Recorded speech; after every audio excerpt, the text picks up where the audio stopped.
Boom, and we're back. What's up, y'all? It's John Jay back again with another edition of Head Movement MMA with my road dog, Big John. What to do, everybody? All right, so we took a little bit of a break. We've been busy through December and January, so thought we'd jump back on here, talk a little fights. We got a couple of shows coming up. We got a local show here in the DMV area. And reason we really wanted to talk about that new show is because it's called the Cowboy Fight Series, and it's put on by Donald Cowboy Cerrone. So pretty exciting to have something like that with a name associated with MMA like Donald Cerrone in this area. So it's all part of the Sucker Punch Entertainment family. His management company. So the same people and organization put on the last fight, local fight I went to, the FC Valhalla. So this show is also another form of amateur MMA. So nonetheless, it's pretty good. And then because Cerrone is sponsoring this in this area, we also wanted to talk about, the UFC fight card, the first UFC fight card happening at ESPN. So will it be a train wreck? Only time will tell. Because I tell you right now, trying to look through this UFC page is a train wreck. I mean, it is a monster to try to. I don't know who designed this webpage with UFC. You better try again because this is horrible trying to navigate through it. So, and we got a special guest that'll pop on. He's running a few minutes late, but nevertheless, he is a special guest. So, that is his privilege. So he's going to jump on. I won't give it away, but he is one of the fighters that will be I was getting ready to say performing, but I guess you don't really want to say performing. But he will be one of the fighters that will be in the Cowboy Fight Series on the first Cowboy Fight Series here in the backyard of the DMV. So, John, you did a little bit of research on here, a little bit more than I did. And so we'll just start with the early prelims just because this is a big deal, right? This is the first UFC show on ESPN. There's a lot of confusion. People don't know how to watch it, how to stream it. Do they need ESPN Plus? Yada, yada, yada. And I got two words for you. IPTV, and we'll just leave it at that.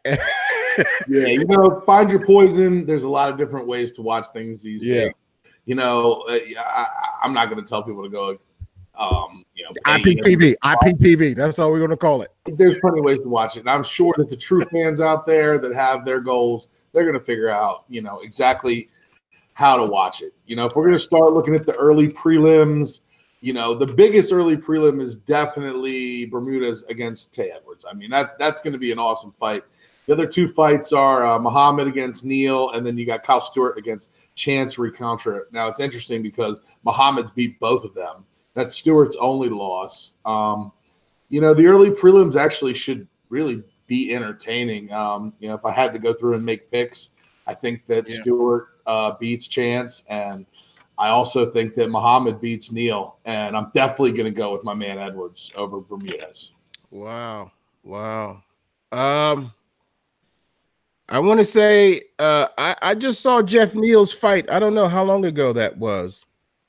Why does their webpage do that? This is the hokiest webpage, bro. The UFC website has been an atrocity. I've been trying to do a little bit of research and prepare for today, and I've had to go to Wikipedia and other sites because there's no way to actually use their site with any type of productive functionality. It's horrendous, man.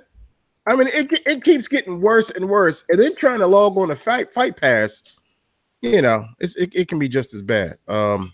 If this is any reflection on what it's going to be like with them transferring to ESPN, I think we're going to have to prepare ourselves to watch them fall flat on their face for this first event. 5 years, bro. 5 years we're stuck with this. So, I mean, they'll figure it out, but it's not going to be seamless wow from the get-go. Come on, forget that. Well, listen, I'm not talking about the ESPN website because, I'm sure they got their stuff together. But, as I'm just perusing through this, It's crazy to me. It is absolutely crazy to me how bad, this, or I should say how confusing. What is this nonsense? Oh, I do not want to buy tickets. Oh, you can buy tickets to the event from the ESPN page, from Vivid Seats at the Barclays. All right, that's not really where I wanted to see. No. And let me just, what in the hell? Oh, their ESPN's page is just as bad. I'll take that back. No, it's not. Yeah, so I can't remember what fight. I don't know if that was Moncton or some fight night that I saw Jeff Neal on, and I was pretty surprised. What is that? Are they playing commercials? Man, It's all about money. I mean, it's all listen, these dudes are trying to get us taken off the air. Like I didn't play that.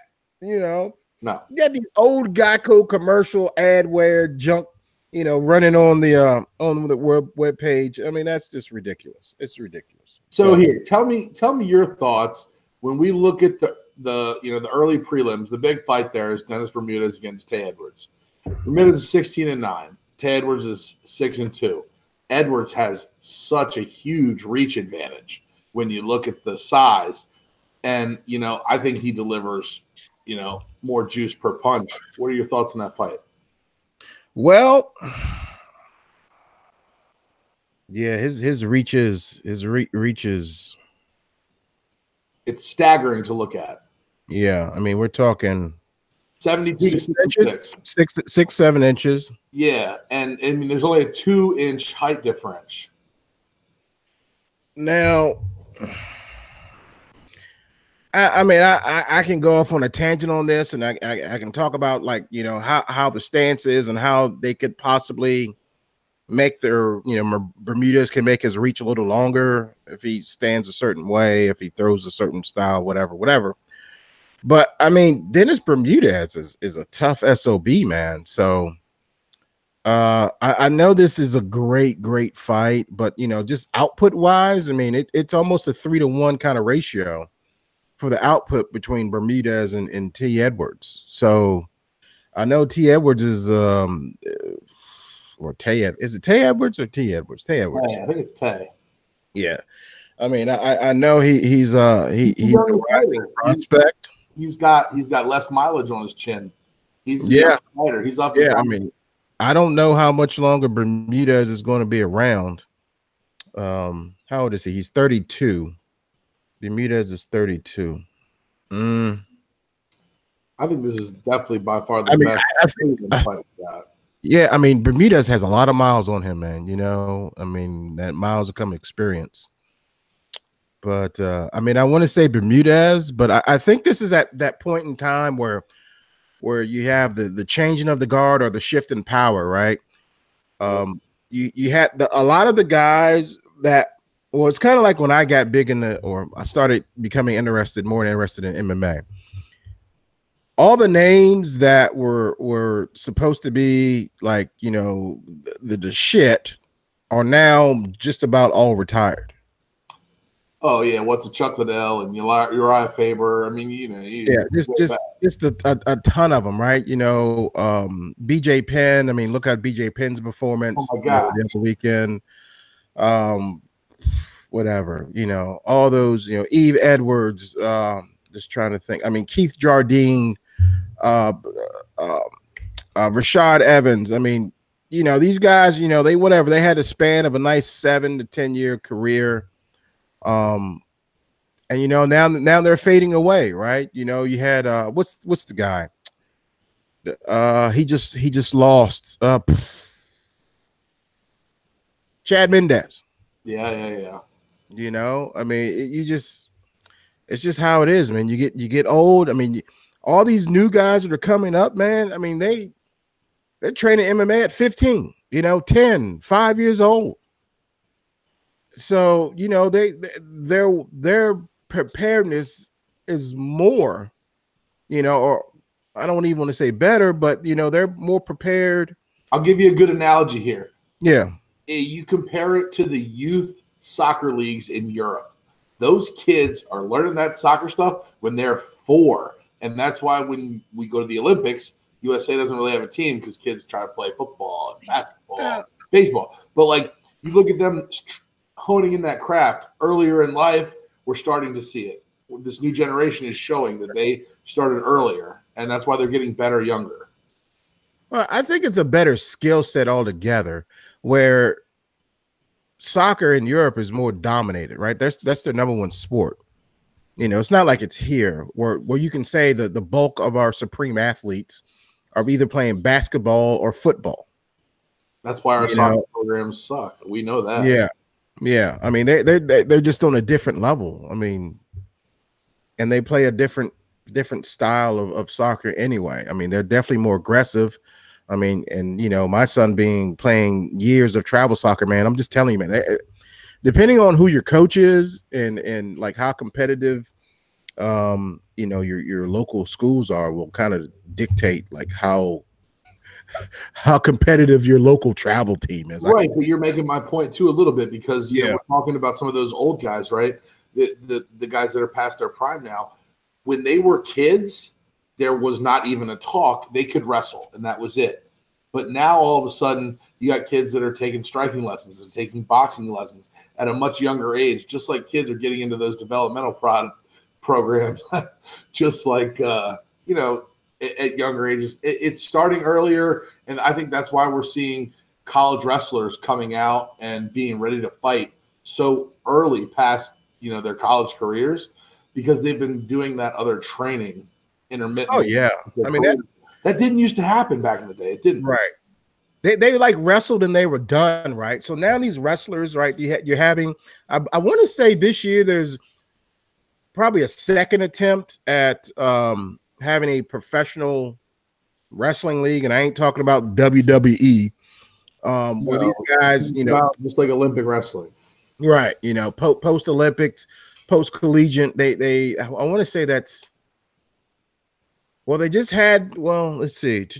I think that might have just been recently, right? If it hasn't happened this month, it's going to happen soon because that what is his name? Darren.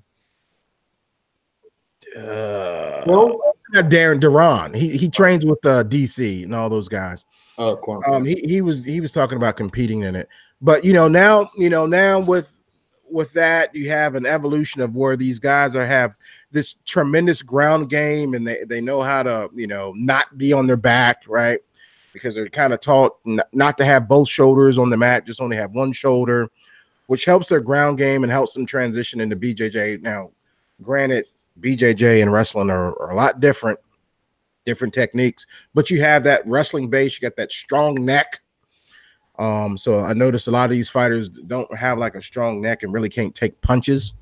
But it's a nice transition for them. So like they can keep wrestling and hey, if you're going to learn how to strike, I mean, you can make a decent living, for a couple more years, for something that you don't want to, that you're very passionate about. So I mean, I think that's pretty cool, so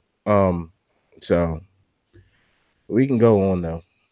All right. Well, if we're gonna transition from the early prelims to the prelim card, we got 4 good fights on the prelim card. All right. Prelim. Yeah, you may have to break that down, John, because there's like. I got you. There's the early So there's the early prelims, which is on ESPN Plus that starts at 6. Yeah, that's right. At 6. And then at 8 o'clock on ESPN Live to the world is going to be the prelim card. And the number one fight that everybody is going to try to watch for that is obviously Cerrone, Donald Cerrone against Alexander Hernandez.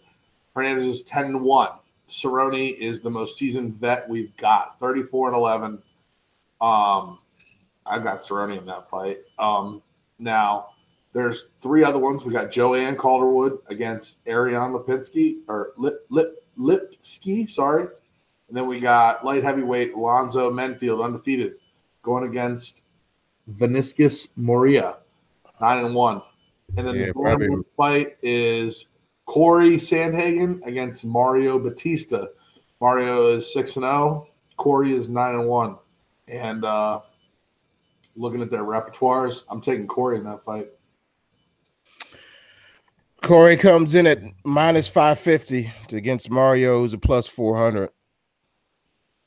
You know, I think that there's not a picture for Mario, so I think this is probably his first fight in the UFC. I think that's how they do it. Yep. I you know, I this yeah, I mean, I'm not too excited about this card, except for obviously for Alex Hernandez and Donald Cerrone. I mean, that's going to be a great fight. You know, how can you not like Donald Cerrone, man? I mean, dude is always down to fight, adrenaline junkie. His last performance was ridiculous. He seems recharged. I mean, he's a little long in the tooth, but you know, god damn it, you can't count out Donald Cerrone. You know, outside of my father and I's fascination with Uriah Faber when he was young, Cerrone is one of the fighters that really got me interested. You know, along with, and shout out to our local boys, Anthony Davendanza, Mike Deo, working with Sucker Punch. You know, they're my homeboys for life. Yeah. Obviously, Jake Poss out of Wolfpack Boxing Club. I mean, you know, that's the reason I'm into this. But, you know, anyway, I think we got our guest, eh? Yeah, did he just jump on? Hold on. Let me see.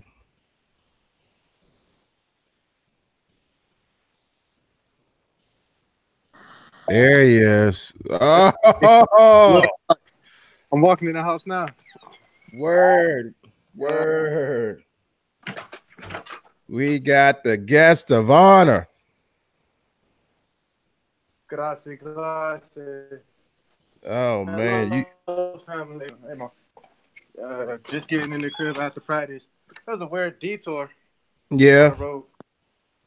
Yeah. So. Hey, well, you know, it is what it is, bro. It is what it is. We're just glad that you know, you took the time, you know, to come on ahead and move with MMA. So it's me and Big John here, and we were just trying to kill some time, and we went ahead and jumped into like the early prelims of this UFC. Are they gonna call it UFC Fight Night? I'm still not even sure. I think they got a number for this one, right? It's like UFC. I think it's UFC ESPN 1. Yeah, I think they don't have to switch that over because there may be some copyright it's stuff. Fight Night 143. Fight Night 143. 143. Okay. All right. Well, the guest of honor. Yeah. What Smith, Virginia's own. Go ahead and introduce yourself. Let the people know who we got on the video here. Hi, everybody. The guy with the little messed up hair right now is your boy Kasim Ruffin, representing Team XCWT. About to go kick ass at Cowboy Fight Series 1. Oh, shit. That's all right. So, yeah, man. So, it's just, I was talking to John earlier, right? And I know that's going to get confusing because both of us are John. But he was just like, man, how'd you hook up with Caution, man? And I was just like, I know how it kind of happened. And I definitely know it was through Instagram. But I think you hit me up and you were like, you got a podcast? And I was like, yeah. And then I thought something was going to come of that. But that was like a few months ago. Do you remember that? Yeah. Because I wanted to get my boy Ryan Parker up there because, you know, he had just came off his Bellator fight. And okay. He was getting ready to do another fight. Yeah. So I wanted to get him. So is he he's at the same training camp as you down there in Portsmouth? No, actually we train in Norfolk. Okay, Norfolk. Okay. Team XCWT. All right. Yeah. Shout him out. Okay, man. We are always down to interview any and everybody, man. You know, so don't let this be your first and only time. Not at all. Come on. All right. So, you know, and basically we you know, well, I started the podcast along with a friend of mine, Sean. You know, he just works crazy hours, so he can't quite always, make the show. So, the whole purpose of this was kind of like for people who didn't quite understand MMA, but wanted to get into MMA and they didn't know like who to like, Right. Hey, it was like you can tell them we're fans. We love the sport. We go to events. We road trip. Nobody's paying us. We're here for fun, and we're pumped to be able to talk to you about the sport that obviously you have a sincere passion for. I love it, man. So we bring guys on like yourself who are the experts. So like, I don't have to be the expert. I'll bring in an expert, right? And I'll just pick his brain. We'll get to know each other. The audience can get to know each other. I mean, one of the best things, about local, events, amateur, professional, it's like once you start learning, get to knowing people and recognize those names, all of a sudden you start following those people, right? And then you can start understanding the sport maybe on the higher level. Big shout out to our boy Mike Otero. I mean, that was the same way. Like we used to go to Shogun fights all the time up in Baltimore, right? And this dude was always headlining the card. I was just like, oh man, there's MMA in Baltimore. Road trip. Fun fact. This guy who matches Shogun's fights, makes the matchup for Shogun. Yeah. Chuck, what's his name? Brian Hamper is one of the guys who makes the matchups for Shogun. Yeah. Okay, I didn't know that. Okay. Yeah, he's also matching. He also matched this card, the Cowboy card. Yeah. Yes. Yeah. Shout out to Sucker Punch. Yeah, definitely. Brian's a good dude. We just finally crossed paths because we would be at the same event. Like we'd be at PFL events. And I was like, oh yeah, there he is. Let me go over there and talk to him and introduce myself. And it was just always like, I turn around or somebody starts talking to me and then he's gone. And I was like, dang it. So, it's what it is. So I went ahead and last month he did a Muay Thai show, FC Valhalla. Man, that was my first Muay Thai fight, man.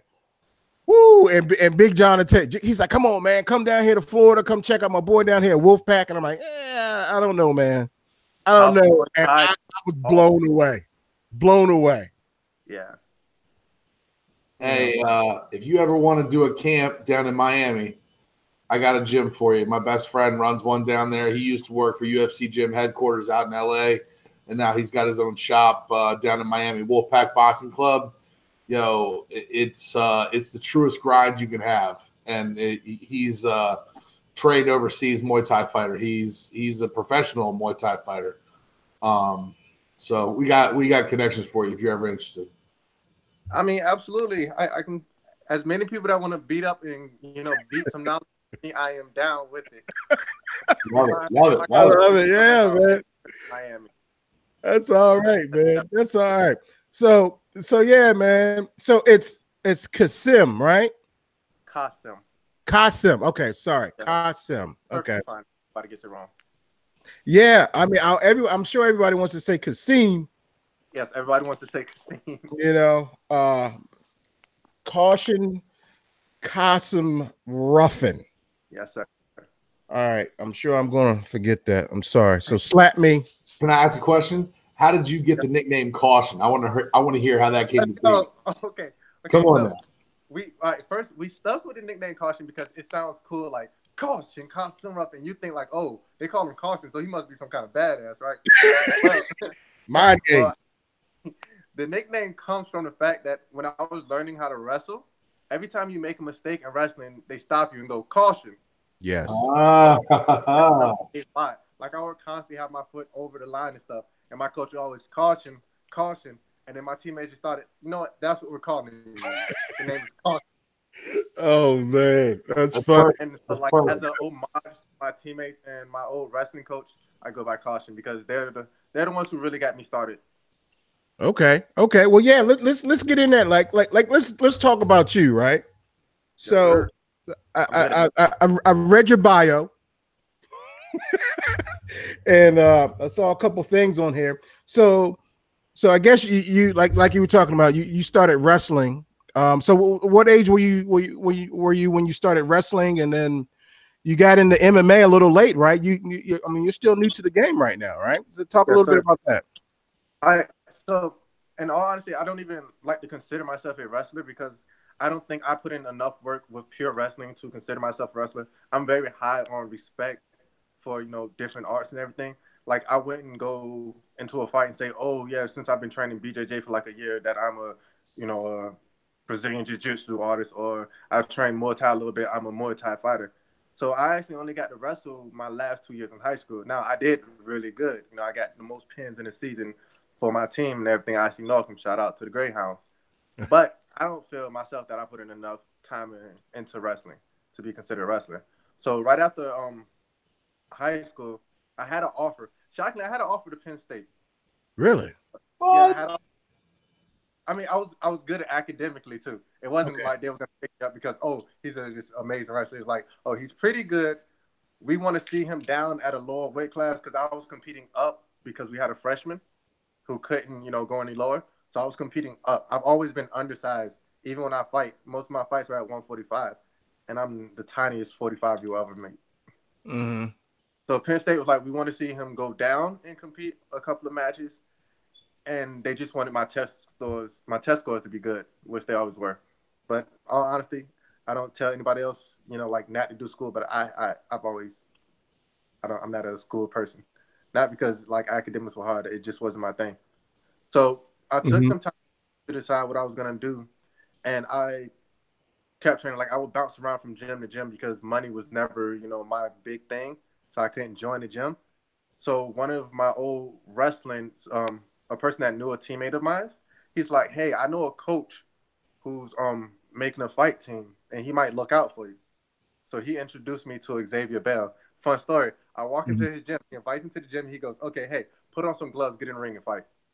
The first day. So I go in there, and we just start scrapping. He goes, okay. Work your ass off for 6 months with me, and I'll get you a fight. So I worked my ass off for 6 months, but nobody wanted to fight me at 35. So the end of that year, we said, all right, we're going to take a fight at 145. We took a fight at 145 at Spartica. They gave me my first opportunity. And an hour before my fight, no, I'm lying. 10 minutes before my fight, the guy I was supposed to fight backed out. It was a little short guy. Mm-hmm. And then I ended up fighting this really tall Asian guy on 10 minutes notice. 10 minutes. 10 minutes. Is this back in 2015? Say what? Is this back in 2015? Yeah, that was my first fight. You were supposed to fight Eric Griffiths, but you ended up fighting Super Null. Yeah. I was like, whoa. You can look at the size difference between the two. So I trained for this little guy. So in that fight, you notice I kept throwing head kicks because that was the whole game plan. Like, I'm super focused on following game plans because my idol is GSP. GSP was able to dominate because he focused on his game plan. He was able to implement what he wanted to do, not what you wanted to do. So I'm out there throwing head kicks, and this dude's super tall, and I'm like, oh, man, this isn't quite working. It was bad, man. It was really bad. I won, but it was bad. It was a bad fight. Yeah, I mean hearing you talk about that in a humble manner, about, like, hey, I don't really consider myself a wrestler. I don't really consider myself a master at BJJ just yet. I I think a lot of people don't have that. They're just like, oh, well, I've been 6 months, 6 months, I'm a badass, and it's just, you still a white belt, homie. I mean, I ain't practiced. I mean, I'd walk onto the mat, I'm a white belt. Right. There's no difference. Like, you really have to take your time. So it sounds like you're setting goals in different levels where you need to achieve where you think you should be at to be comfortable to call yourself, a wrestler or a striker, or, whatever. I mean, that's really cool, man. That's refreshing to hear. It's just out of pure respect. Like, cause I have teammates who I consider wrestlers. Like, they went out and they did things in wrestling. So it's out of respect for them. I wouldn't consider myself a wrestler. I'm a kid who can wrestle a bit, and I have great love and respect for wrestling. Mm-hmm. But I don't think I've earned the title to call myself a wrestler. Yet. That's the name. Yeah, yet. Definitely. Okay. I'm gonna get there. Okay. Always time. There's always GSP, time. GSP was a college or high school wrestler, but he was the Yeah. most dominant. I mean, you don't see spaceships and stuff and aliens like he was saying, right? Nah, nah, no abductions. Yeah, right. Yeah, I mean GSP, man, like wow, man. You know, that's I mean, that dude, he's something else, man. It's something that you know what? I don't want to sidetrack it, but what would you think that would happen if him and Woodley ever clashed? I think he beats Woodley. Yeah, Because I think they have a pretty good formula to beat Woodley. Is they executed it with Roy McDonald, but Woodley is the type of fighter that you can never sleep on. right, Woodley can finish you at any given moment. But right. GSP's entire fighting style is the fact that he neutralizes what you're gonna do with that constant jab. So he would constantly keep pressure on Woodley, just popping him, jabbing him, backing them up. Everybody goes, oh, well, GSP can't out wrestle Woodley, but that doesn't mean he's not going to. GSP will go into that fight taking shots just to give Woodley different looks. And I think he can take Woodley to a decision. He's not going to finish him, but I think he can win more rounds than By Woodley. decision. Yeah, I mean, I would think that would be, man, that'd be like a really technical, super technical fight. I mean, I don't think there'd be a lot of action in there because I think they would like cancel each other out. You know, like because I mean they're both methodical, you know, in their approach, and you know, I mean, I mean, I have to imagine that Woodley has probably studied that game, you know, that game book, right? Of like what makes GSP so great. That's why he's a super good coach. Yeah. I mean, what's the guy's name up in TriStar? What's his name? I forget his name. I always say his name wrong. Yeah. That dude. Yeah. Shout out to you, man. You know who you are. I'm sorry we don't. Yeah. But yeah, I mean, he and you know, and Woodley's got an amazing coach around him that no one really talks about, you know, except Woodley and Dean Thomas, man. Like, I mean, I just really think that dude is like, you know, no one really talks about him. I mean, he's awesome. I mean, he had a really, really good, you know, UFC career also, you know, but I think, you know, if you can find someone, like, at least in my opinion, if you can find someone that will listen to you about stuff that you've learned, like from your losses and even your wins, and you know, and you can place that, you know, into someone's mental and then have them like visualize that and then run that back. I mean, I think that's a great matchup, and I think that's what's happening between Woodley and Thomas, right? Because like everything that Thomas has learned, he's like, hey, this is what I think you should do, and then they have a nice chemistry between one another. I mean, and I think that keeps Woodley centered. I mean, I don't know how he stayed super slow in that first Wonder Boy match, you know, because I was just like, man, somebody's got to go. Somebody's got to go. He had to force himself to be really smart because Wonder Boy kind of has that Nick Diaz approach, right? Those Diaz brothers approach. Like, he doesn't have that power to knock you out. I mean, every now and again, he might catch, you know, a heel to the chin to knock anybody out. Yeah. He doesn't have those one-shot powers, but he will definitely wear you out. You start to get tired, and he's constantly moving, constantly tapping you. You'll find yourself TKO. Yeah. So Woodley fought that super hard. So do you find yourself watching, I mean, not even just, you know. Go ahead. I'm about to say, just to throw out the most controversial statement that I'm going to make, just to make people have fun. Okay. You know, Khabib Nurmagomedov, the absolute, you know, just a straight monster. I think Khabib gets mauled, him and out, completely mauled by Ben Askren if they fight. I think Ben Askren mauls Khabib. Hey, Joe Rogan set that up. I think Ben Askren mauls Khabib because going back, possible. I rewatched the Conor fight and I rewatched the Ali Quinta fight. Khabib does not take good shots. His stand up needs improvement. Not even just his stand up. His initial shot, everybody's like, "Oh, Khabib's such a good wrestler." Well, the fun thing, Khabib's a really good chain wrestler, but his initial shot is crap. is a really bad shot. It's not set up well. It's just Yeah. he just shoots. He just knows because Khabib is really big. People don't notice how big that guy is. A lot of times he used to go into camp at like 200 pounds, cutting down to 155. He's huge. Now, if he goes against another big wrestler who can scramble, I think he's going to be in trouble. And I don't see him out wrestling Ben. Yeah, I mean, I've stood next to Khabib, and let's just say he's not bigger than me. So, but I ain't no little fella either. So. Dude. I still make you look small. So yeah, yeah. I mean, that makes me look small. So, but yeah, I hear what you're saying. I mean, yeah, and I want to say I can't remember. I don't know if it was Kevin, what's his name? Motown Phenom. Kevin Lee, yeah. Kevin Lee. I don't know if it was him talking about that take. No, you know what? I think it might have been Luke Thomas was talking about on his breakdown about that initial single leg. I think that Khabib got on Conor, and it wasn't, or maybe it was Daniel Cormier. Either way, it wasn't like really the right way to do it. His head was on the wrong side. But there was such a difference in Conor's knowledge of wrestling that Khabib could get away, with that takedown, and like he went a little higher on the leg and got his head right back on the side, right side, and he took him down. But you have a more experienced wrestler that may not have happened. That would have got stuffed. You actually right about it too. Kevin Lee did say something about it earlier. Before it was before his fight with Tony Ferguson. He was speaking on Khabib. He said, well, he thinks Khabib falls to a good wrestler, like a person who can actually wrestle at 155. Mm-hmm. Yeah, I mean, I guess Kevin Lee wrestled for a long time, and I mean, I was kind of heartbroken when he got yeah.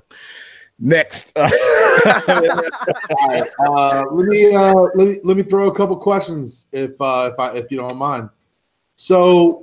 You're 3-0 in your last 3 fights going into this fight against Del Rios. I don't know how to pronounce the first name, and I apologize for that. I got to tell you, I watched the Andres Incanales fight on YouTube earlier today. I hadn't seen it before. It was my first time. Man, the force behind your leg kicks in the first 2 rounds of that fight. I mean, bro, they're devastating. I told you. In the third round, I didn't see any kicks. Now, granted, I know how it goes in there, but I want you to tell me about how you feel going into your fight 3-0, and thinking about the last time that you didn't come out on top. What do you see yourself doing in this first round of the Cowboy fight series coming up? How do you see yourself learning from your past mistakes, going on? You're coming in on a roll. Talk to us. All right. So the first thing is Andres is huge. Like Andres is really big. Can I say one more thing? I thought it was an atrocity that one of those judges scored at 30-27. Everybody else had it 28-29. Thank you. 30-27? Are you kidding me? Much respect. That was trash. Did you hear that? Those commentators, like, they were giving him hits that he didn't even score. They were like, "Oh, Andres with a good left hand, he missed." Yeah. He was missing so much. I was so mad. But yeah, Andres was huge. Like, so I don't know why we did it, but a lot of us fighters the day of, because you don't have to as amis, you don't have to weigh in the day of, but we did. And so I came in the day of. I was 147 pounds for a 145 title fight. That's all. Actually, the person that was fighting for the 135 title at the time was a pound heavier than I was, fighting for a title at a higher weight class. Andreas, on the other hand, came in at 171. Whoa. Yeah. Whoa. So, Andreas is a big boy. Wow. The thing I'm really mad at myself, though, is because going into the fight, I kept hearing about how Andres hit so hard, how his right hand is something to look out for, and I gave it way too much respect. Like, you saw it, especially when, like, literally the only time, even with his takedowns and his grappling, he won the fight simply off of holding me against the cage. And that's completely my fault, because I started backing up directly. I would back up and then try to cut, instead of cutting the angle while I was backing up. So like just little mistakes. Like if I would have gave him less respect and stood in the middle and just struggled with him, it would have been an easy night for me. I could have finished him easily. You pointed to the middle of the But ring he's a a couple tough times. guy. You said, "Let's bring it." It was awesome. I Yeah, was tired, man. man, I messed up my elbow and my shin in that fight. That's why I kind of stopped throwing leg kicks. Oh yeah, because we were talking about that off air. Like he stopped kicking. We thought it was like after that, after the groin shot. I mean, we're gonna get you a kicking camp in Miami, and you're gonna have double force that you did before. Yeah, I'm telling. I DM'd it earlier today, right? And I was like, man, you got those mule kicks, and he's like, mule kick, and I was like, yeah, like you're going to kick somebody's, lower half of their leg off, man. I'm telling you that. Well, I mean, like you may not be stout, super stout up front, but from the waist down, thick, man. And those leg kicks are no joke. I mean, I forget the one fight. It was TKO. Like you pieced homie up, a couple leg kicks, caught him in the side. Then all of a sudden, boom, he doubled over. Boom, shin to the forehead. And it was like, it's over. It's over. And I'm like, man, I feel sorry. I feel sorry for whoever's in the game and they're against you, man. I'm like, it's just crazy. I mean, and I'm sure, it's going to be really interesting, to watch, the maturation, how you keep going and improving. But one thing I noticed when I was looking at Tapology, I think you have more canceled bouts than actual fights. Unlucky. Unlucky. I mean, talk about that. I mean, how frustrating is that?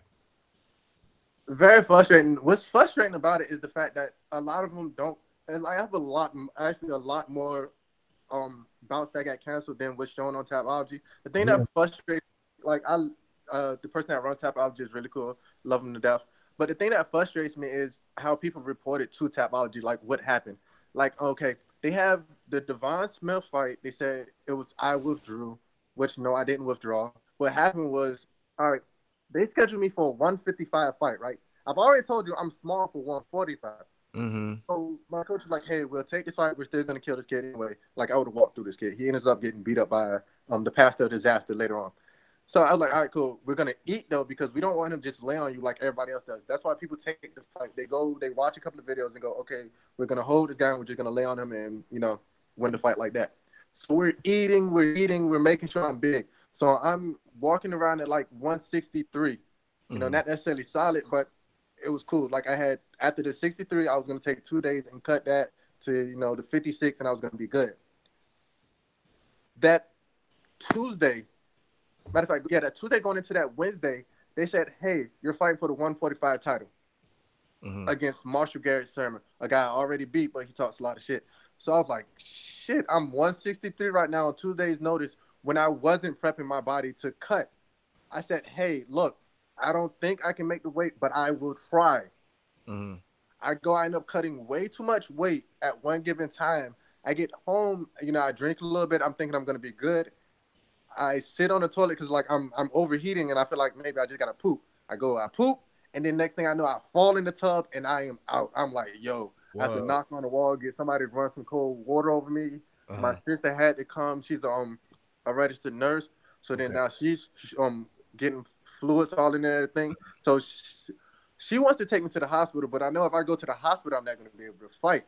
So I'm like, hey, look, just get me through the night, see how I'm feeling, and then I'll try to, see how everything is.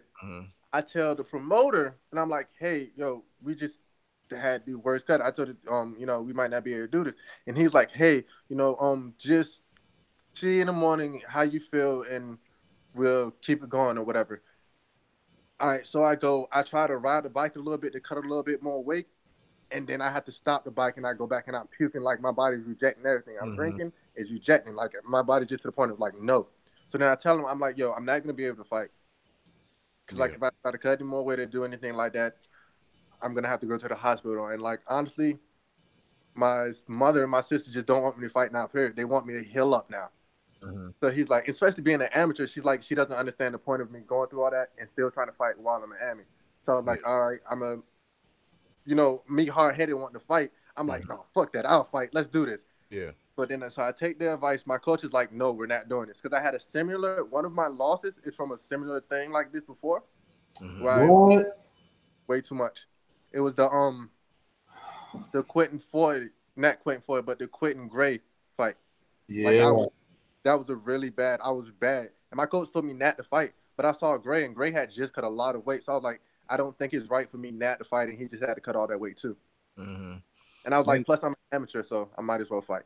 Hey, But this anyway, is something. I think this is something that in the future we're going to focus a whole podcast on, looking at how the health and the power of a fighter is affected by cutting weight, because it's a big thing in everything that has to do with fighting.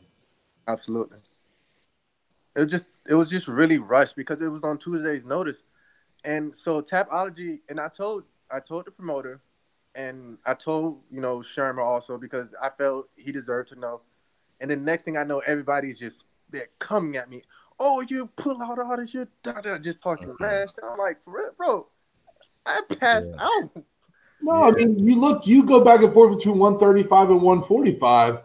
I mean, you fought the bantamweight before, so it's something that you need to know about months ahead of time, because if you don't prepare properly, then when it comes time for you to put the pedal to the metal, when you step into the octagon, you got to have juice in the tank. Right. And if you put all your weight, you don't have what you need. Exactly.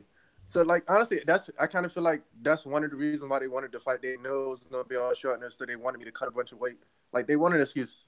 Like, I have stories on stories about this guy. Me and him just don't get along. It's crazy. Yeah, that's funny. So is it turned into a bit of rivalry, or I don't consider it a rivalry because I beat him. Right. He's a jiu-jitsu guy, right? Hey, fun fact also, right? So everybody tries to, out wrestle me, submit me, right? For one, I come from my team is XEWT, Xavier Wrestling Combat Traps, right? And I have 5 submission victories. Yes. Andreas Ensenales was a brown belt when I fought him. I was a white. Yeah. Like, I had a slouch on the ground. Yeah, you got some victories via guillotine and some RNC, so Yeah. TKO. So you got some well-rounded victories there. So let's talk about your opponent next Saturday, right? De La Rios. So is there, like I said, man, we're not like reporters. We're not trying to ask you stupid questions and stuff. What's your game plan? Oh no, I'm good. I'll tell you exactly what's gonna happen. But but is there? Well, let me ask you this: do you see his strengths? Like for you, anything for you to worry about? There's nothing for me to worry about, but there's things for me to respect. Okay. Right? So everything that he does, I do better. Everything that he does, my teammates do better. Like, he's not better than any of my teammates, so he's not better than me because my teammates are incredible athletes. So to be a good teammate to them, I have to be incredible athlete. So there's nothing about that he does that I'm worried about. I know his habits, so I already know off of watching his film, he's not gonna want to get hit by somebody like me, right? Nobody or kicked. Yeah. No, nobody wants to get kicked by me. Everybody takes a shot after that leg kick. Yeah. So, look, here we go. This is my prediction for the fight, right? Okay. So the fight's gonna start. He's gonna throw a leg. He's either gonna paw an ugly jab, and then he's gonna throw a leg kick, a right leg kick. I'm gonna check it. I'm gonna bump it. I'm not gonna lift my leg to check it. I'm simply gonna bump it. Probably throw a right hand. His reaction is gonna be he's gonna move around. I'm gonna throw a leg kick. Now, after I throw a leg kick, he's either going to fall or immediately take a shot. Now, from that point, I'm still trying to decide whether I want to play to the crowd a bit and, take him out on the feet or if I just want to get a quick sub. And then hit the bar. Yeah. No. I'll tell you what, don't let him get on top, even though I got to give you mad credit because a lot of guys have had you mounted. And then the next thing you know, you're on top again. Like, there are very few fighters in this game that can reverse like you do. Tell us about when you got your back against a wall in those situations and you come out on top of those situations. Like, tell us a little bit about that. It comes from I have great coaches and great teammates, man. So like, so I have some really high level wrestling teammates that I don't care how good you are, they're gonna put you in some really ugly positions. And then my coach is so weird. Go ahead and shout him out, man. Let's give him some props. Shout him out. Of course, I have that Ryan Parker, who's an absolute beast. Fought on Bellator, so he's just a straight monster. Then you have Brandon Gardner, who is, oh my God. If you look up any of his fights, you will see he is tossing people through the air. Then you have Pierre Ball, whose sequences on the ground are nasty. And then I have my boy Alex. Alex was about to wrestle for, I think, North Carolina University. He is just a monster. He won the Beast of the East tournament. Okay. So, yeah, high-level wrestler. Oh, yeah. Yeah. And then every now and again, when I get the chance, I roll around with Diego Bisbo. So he just won Worlds again, I believe. I mean, yeah. I mean, your opponent, he started off, 0-3. And then he went on a 3-fight win streak, and then he just recently lost. But at least to me that tells me he's trying to get better and he's trying to learn. He hasn't quite caught that fire with you, I believe. If Tapology is correct, you're 8-3. Is that correct? Yes, sir. And then so tell us about this journey, like that got you here to Cowboy Fights. How do you end up on the Cowboy Fight series? First and foremost. I am very annoying. That's how I got on Cowboy.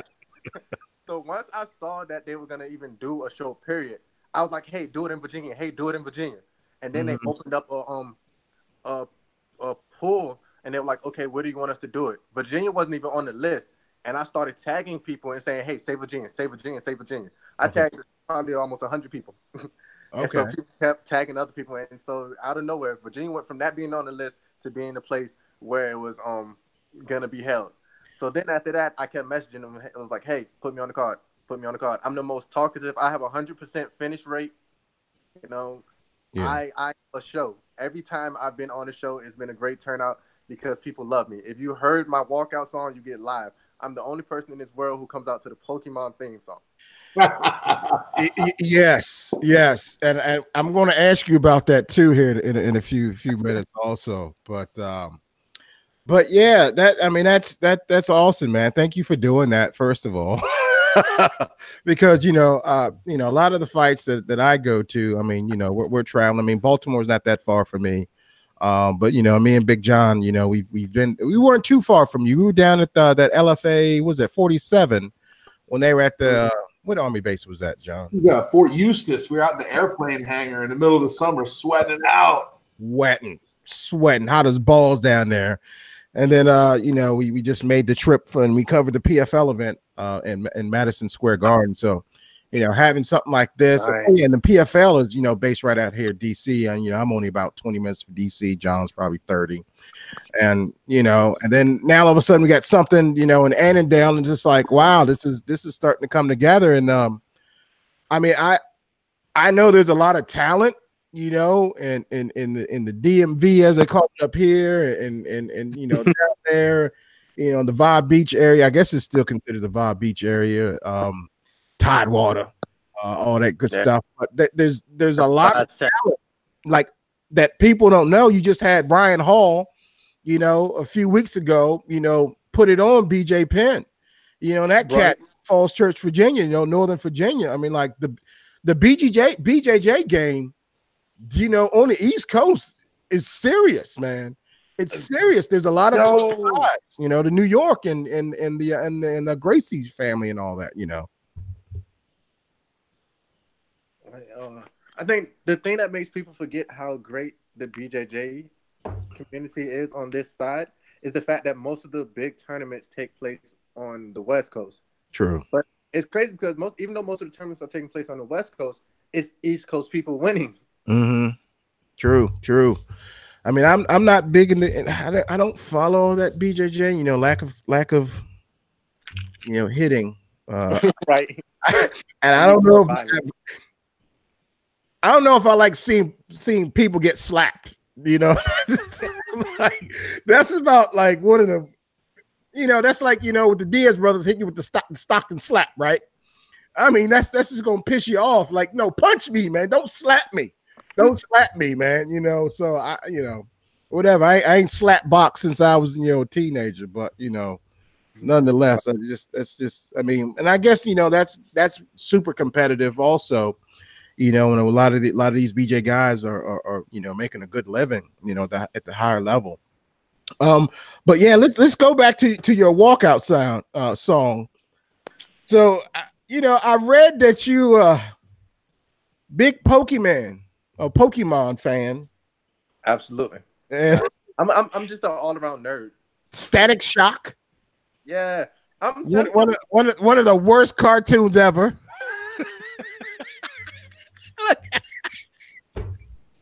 He's crushed. He's crushed. I couldn't get into it, man. I couldn't get into it. I said Static Shock. No, I couldn't get into Static Shock. And Pokemon, I was, I'm definitely too old to get into Pokemon. But I will give you props on the Japanese anime.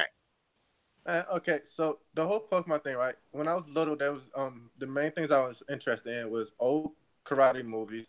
Like he was the person that first got me into any karate movie, and Pokemon. So okay.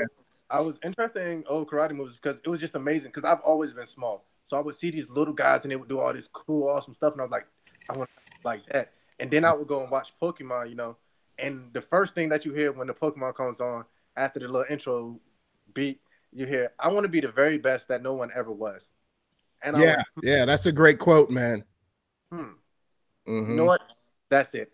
I'm gonna be the best martial artist that no one ever was. Didn't necessarily know I was gonna fight. I want to, do like traditional martial arts at first, but yeah. Yeah, I mean, I saw that. I'm like, that's an awesome quote, right? I mean, that not the best there ever was, but the best that how does it go? The best that there never was. I want to be the very best. I want to be the very best that no one ever was. There it is. There it is. And so what do you have to achieve to reach that level? I mean, I know you set a lot of goals for yourself. I mean, I don't know if what you would consider falling short or just like, no, I achieved this level of success that, you never thought about, right? I mean, you're fighting in front of thousands of fans now. I mean, you made it to the Head Movement podcast. To become the best that no one ever was, I have to do something that no one else has ever done. No one thought was possible. Kind of like how when the level that the level that Connor's raised MMA to, nobody else thought was possible. His level of stardom is crazy. Like, because I remember when he was first, really getting big, and people were like, "Oh, Ronda Rousey is still way bigger than him. Connor will never be bigger than Ronda Rousey." Look at him now. Right. So my goal is I'm going to surpass Connor. Because if you ever notice, when you look back in the history books of who's the greatest, like even now, it's not necessarily about the person that has the most wins. Because Floyd has a better record than Ali. But when we think of the greatest boxer of all time, who do people say? Ali. Yep. That's because those people transcended the sport. Wilt Chamberlain and Bill Russell have more rings than Michael Jordan. But who's the GOAT of basketball? Jordan. He transcended basketball, and I'm gonna transcend MMA. That's awesome, man. How was that? Hey, let me shift that question a little bit. So let's look in the crystal ball a little bit. Hypothetically speaking, you come out, at the first Cowboy fight, you get the win. What's your next step from there? Where do you see yourself going to try to achieve that? What's the steps that we're going to see after your big win that we're going to see here in a little over a week? All right, finish this guy. I'm not just going to win. I'm going to finish this guy because my selling point is the fact that, hey, I have a 100% finish rate. So I want to keep that intact. Love it. All right, we're going to finish this guy. I might fight again in February just as a shout out to EWC because they've always looked out for people in my team. Then I have to defend my title in April, a title that I won. The promoter was nice enough to give me the chance. I went. That's the one I kicked that guy's face off. Mm. So I had to go defend that belt. After I defend that belt, April 27th, we're looking to go pro. Ideally, we want to go pro through King of the Cage. You know, they do that tournament for amateurs. Mm-hmm. So I want to go kick somebody's face off in that too. We're just kind of waiting who's going to give us the best opportunity when we make the jump. Yeah, they King of the Cage was it? They were here not too long ago in Hanover, Maryland, at the Live Casino. I forget there was some other MMA event, UFC event that it ended up staying at home and watching that instead of going there. But shout out to King of the Cage, man. They do a lot of great work, man. You know, you can catch them. What is that? Monday nights on Mav TV or something is the replay. Yeah, but yeah, they definitely. Yeah, the next. You know what I forget how their catchphrase goes, but you know, today's stars or tomorrow stars today or something like that. But Right. well, that's great, man. That's great. So how was the proper 12? Yeah, the proper 12. The proper 12 was smooth. It was really smooth. Yeah, It I wasn't as sweet. It would have been better if Conor would have won. The proper 12 would have probably tasted a lot better. yeah. But it was smooth. It was very smooth. Now, do you think if Conor compete Khabib had a rematch, you think it'd be any different or about the same? It'll be the same for the most part. Like, okay, so here's the fun thing, right? Everybody said, oh, Conor's only chance of winning is early rounds. No, if Conor wins that fight, it's gonna be by KO or TKO in late rounds. Conor's not winning that fight early. Khabib has a good chin, and Khabib, if he gets in any trouble, he's going to shoot immediately. Mm-hmm. He's gonna go back to his Which bread and they butter. understood that they knew he had to get Khabib into the later rounds because you notice Khabib starts to slow down a bit. Again, that big Khabib cuts a lot of weight. He starts to slow down a bit and he becomes more open. Conor, if you notice, Conor was winning round 3. He was starting to win round 4 until Khabib threw caution to the wind and said, "You won't know what? Nah, fuck this. Get back on the cage. Get back on the ground." Yeah, get a little confident. I mean, you can never count Conor out, right? Regardless of if you love him or you hate him, you never can count that dude out. I mean, he'll pull one out. I mean, he's got bricks on those gloves, and if he catches you right, you know, he loves that. What is that? Is it the left? It's kind of like it's a counter. It's a counter left, right? I mean, it I said Khabib did such a good job being counter left. Like, shout out to his coach, Javier, I think his name is. If you notice, Conor pulls off that same sequence a couple of times, but as soon as Conor cocks back and is getting ready to throw to the left, Khabib immediately crowds him to stop, give Conor the space to throw the hand. Did we lose him? It's cutting in and out. It's like a little bit of a bad service. I don't know. I can see you real good still. There you go. He's back. He's back. We lost you. He's back. I'm so lonely. Yeah. All right. Well, hey, let's shift gears.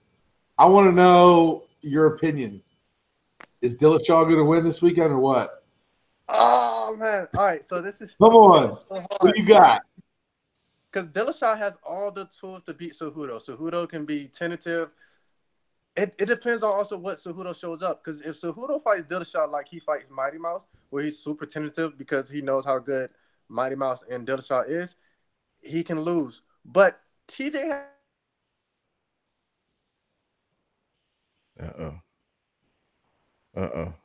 That's a nice screenshot of him. It looked like he's singing. Come on, bruh. There we go. You back. We're losing all your good stuff. Oh man, I'm gonna have to go with Cejudo. Now, okay. Do you think Cejudo beat Mighty Mouse in that last fight convincingly? Yeah.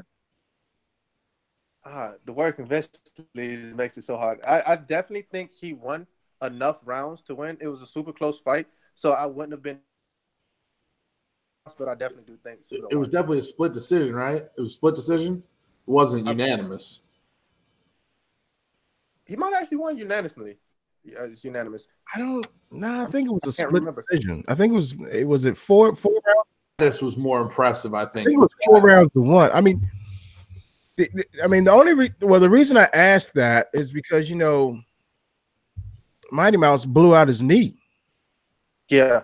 I mean, and I just don't know how, if I would have that much bravado about me if I just beat the greatest ever and I knew he blew out his knee. Like, I can understand maybe during, whatever, hey, I just won, give me the belt. Great, great. But then you come out and you hear that, Mighty Mouse blew out his knee, needs surgery, yada, yada, yada. And you're still running around here like, I beat him at his best. And I mean, you don't necessarily have to beat somebody at their best to be considered the best. But, I was just kind of just like, I mean, he's definitely hurt and you didn't beat him at his best. But, that's spilled milk, man. Then now he's over at the one championship. So which kind of leads me to my next question. Now, if, do you have, I mean, I guess the preference would be UFC, right? Is to make it to the UFC. But would you ever go to some other organization if the price was right? Okay. Absolutely. My goal, I plan on, so I have a whole goal set out. My goal is to I don't plan on being on a regional circuit for very long.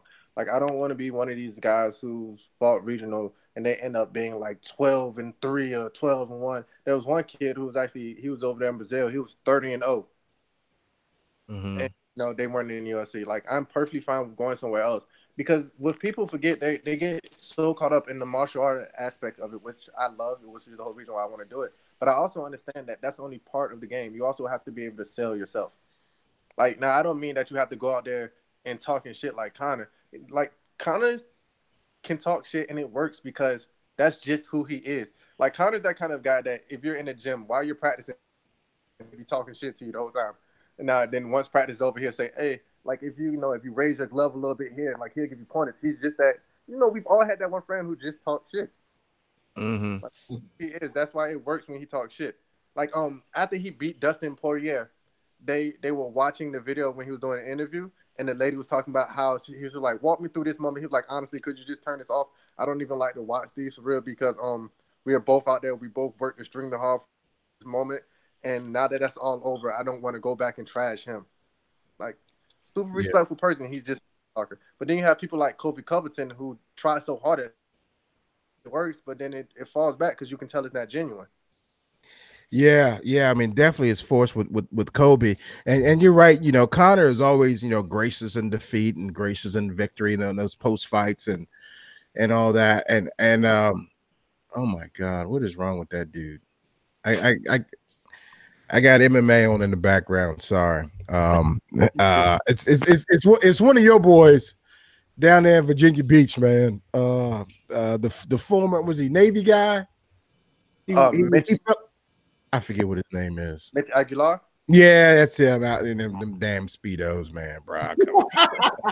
God. So do you think Greg Hardy is going to come out in the Speedo for his big fight? You think that Greg Hardy's got a chance to get a rep the NFL, or is he going to get lit up? Is he out of his league now? Hardy comes out in the Speedo. I don't think, that ain't happening. That ain't happening. If it's a striking fight, yeah, I think so. Yeah, Greg Hardy is taking him out. If dude is smart, yeah, dude to wrestle him, I will wrestle Greg Hardy. I don't think anyone should be afraid of Greg Hardy's ground game at this point in time.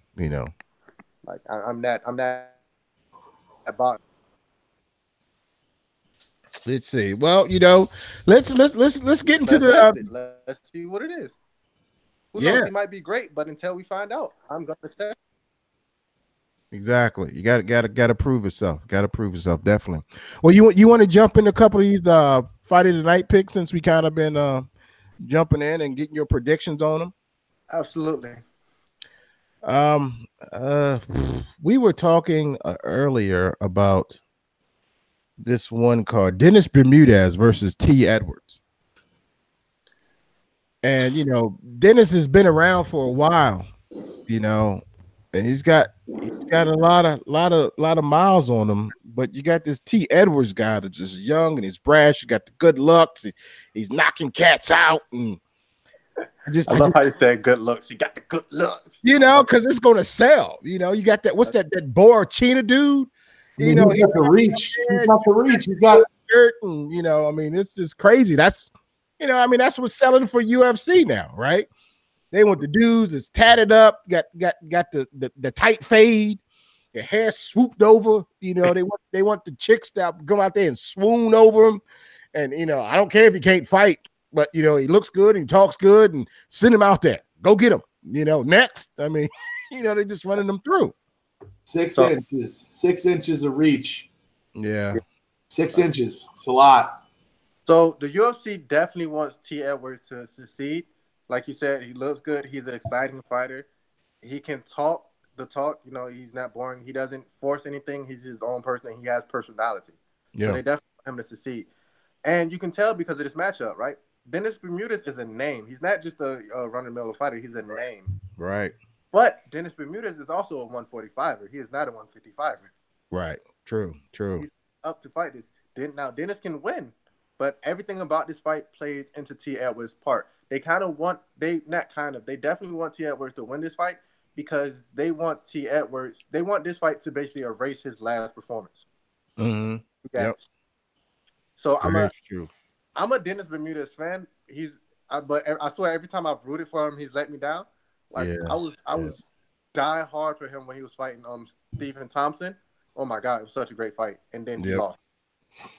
But I'm gonna have to go with T. Edwards because one of my teammates is from Cox, just like T is. So I had to. Okay. Virginia Beach. Yeah, I mean, I wanted to go with, you know, my heart wants to go with Bermudez, but my head is telling me to go with Edwards. So, you know, I think we're all unanimous on that. But as I'm looking at this crappy ass UFC website, it's atrocious. I see on February 2nd, you got Asensio versus Marias. That is what I want to see. Oh yeah, but what is that? The next pay-per-view? No, it's another fight night. Fight night? Yeah, UFC fight night, February 2nd. I mean, that's what I want to see. I'll be watching some boxing in Miami, baby. There you go. All right, so I guess I don't know. You got this Joanne Calderwood, JoJo, as she likes to call herself, against Ariana Lipsky. I have never seen. Interesting. They both like to strike. Caldwell's been around for a while, so that should be fun to watch. What weight is that? That's the 125 or 150? I think this is 125. Women flyweight. Yeah, if I'm not mistaken, I think Caldwell used to fight at 15. I think she tried 15 and 35 in the past, but they didn't have the 125 until last year. So she's doing her thing, and she pulled out a great victory. I think it's rare that you have two women that are as hot as this fighting each other too. Yeah. I mean, they both smoke shows. Yeah. I mean, I'm gonna go with Caldwell just off of experience. She's been here enough. I have no dog. So. Yeah, I mean, she seems happy. I think she's living in Vegas now and training at Syndicate. And I know she was saying in the past that, kind of one of the bad things that she was going through was she didn't have enough female partners. So Syndicate MMA has got a ton of ladies to train with, and shout out to Christine Ferrier. And then wow, I'm so sick of this. I don't even know why I'm using this website, Big John. I got you. Next one's Cerrone, right? It is. Yes. I mean, that's Cerrone and Alex Hernandez. So Cerrone was still big in his last win. So clearly I have to go for Cerrone, I think all have to go for Cerrone. I mean, I'm only on his card. Yeah. I mean, I think you've been invited to cover it too, so yeah. I mean, I think he wins it anyway because the experience is. Alex is a tough kid. He's going to go in there, but if Cerrone fights smart, which I like him because Cerrone is just like me. Like before he goes into a fight, he's always nervous, but then once the gates close and everything, he's there. He's there to fight. Yeah. I am the exact same way. My adrenaline's pumping, is going overload, I swear. But then once I get in there and I throw a leg kick or somebody tries to hit me, I'm good. Yeah. So, wakes you up. Yeah.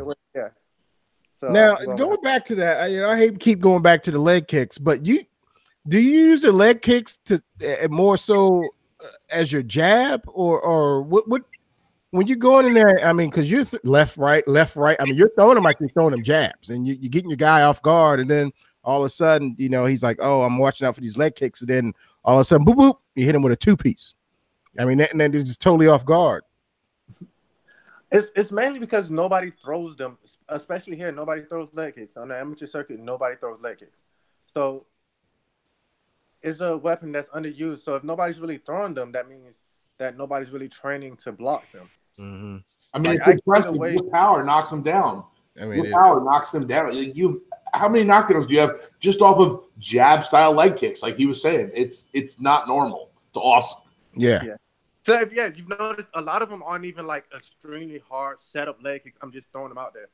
One of the reasons is because I was so happy. The first UFC fighter I got to ever meet was one of my favorite fighters of all time, and he signed my gloves, and I'm still nice. have pictures of it. Me and him, Edson Barbosa. Yeah. So, I figured it'd be Edson or what's the other dude's name? Just can't. What is his name with the scar on his face? Jose. Yeah, Jose Aldo. Yeah. You don't sit in there deep with your kicks like him, but nonetheless, they know they're getting kicked. I've been trying to focus more on speed. Like I'll start, even though most of my fights don't last that long, but I start to try to dig into them later on in the round when you're already heavier on the foot and you're starting to slow down. At the beginning, I just want to get them out there. I want to start adding up mileage on your leg. Because especially to take away, a lot of power shots. Because like I said, I have a lot of bigger guys. Like since I've been fighting at 45, most guys are bigger than me. So I want to kick them low to take away that potential power. It's like I can take a punch, but I don't want to. Right. Now, do you ever go like for like the liver shot with the kicks? Are you doing a little Boss Rutan style or? Remember how you said the dude just killed over? Yeah. The reason he didn't just randomly kill over. I kicked him in the solar plexus. Right. Yeah. I mean, it was more across the body, but yeah. I caught the toe. Literally, my big toe goes and slapped him dead in the solar plexus. It's hilarious. He doubled over, man. He doubled over. I mean, I was like this. It's like, damn. So I mean, I was just like, wow. So I mean, I'm definitely excited to see you in person. Next week, and John is also. Great. So, I mean, it's just an exciting event, and and it just by happenstance, our podcast. I'm not going to say like took off like crazy, but our podcast access to certain events took off crazy in this first year, right? Like all of a sudden, it was just like I made contact with one promoter, one person, like, hey, this is who I am, this is what I want to do, this is how our show is formatted.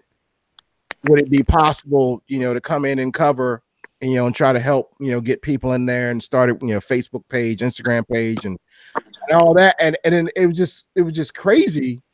And just because I wasn't trying to be like somebody I wasn't, right? I wasn't trying to say like, yo, I got 500,000 people following me, which I don't. Right. Yeah. But it was just like everyone just appreciated that genuineness, right? And then just everyone that I've reached out to fighter wise is like same kind of thing. Like, hey man, this is who I am, or would you like to come on my show? I see like you tagged some stuff or whatever, and it's just really welcoming, right? Like there's this welcoming feeling with at least MMA fighters that isn't the same. Also with the people we've met too. Think about it. Like think about when we were there early for the LFA fight. Who do we get to talk to, and who do we get to become friends with? I mean, that doesn't happen, but it did. So Yeah, I mean, me and Pat Miletich is over there. I'm telling you, thunderstorms, random stuff, right? I mean, like, and I just just because of that, I mean, just made me fall in love more with MMA, and then like just try, because basically I wanted to start out and like, I wanted to get all the Mr. Ruffins in the world. That's who I wanted to introduce, right? Like, hey, let me start here. But I ended up starting a little higher, and then it's just like now, like, let me just go back, because there's so much, of this unknown talent here that people don't know. That's like right in their backyard. Like, you know, Conor McGregor wasn't Conor McGregor overnight. Exactly. You know, there was like, oh, Conor McGregor, he's fighting on Fight Pass. You know, oh, Conor McGregor, he's fighting, you know, he's opening act on FS1. You know, and he talked a little shit, you know, and all of a sudden he won a couple times and he was impressive, and you know, he had a lot of swagger about him, and it just built up. And then like just seeing fighters like kind of go from you know, being unknown to known. I mean, like that journey is great, man. Right. You know, just sharing with everybody. You know, it's like it's awesome. You know, and just seeing people succeed. I mean, yeah, I mean, like, you know, the hate with social media is crazy right now, right? it just, you got to be careful. You got to be careful what you say, what you post, and you know, back it up. And like you were talking about, you know, with Covington, and you know, I mean, it's just crazy, man. You know, it's just awful. Then all of a sudden you want somebody to feel sorry for you. I'm like, bro, I ain't nobody trying to hear that. So I honestly love shows and podcasts like this because, especially for us amateur fighters, because it gives us a really good opportunity to learn how to express ourselves, to learn how to add who we really are, our personality. Because it's like, yeah, you want to be you, but you don't want to just be you. You want to be like the best version of yourself. Sometimes, like my old job, you say you want to be you, but you want to turn it up a little bit. Right. Like that's how you connect with people. Because I feel like all people, no matter what, connect with somebody who's being genuine. A genuine person attracts another genuine person.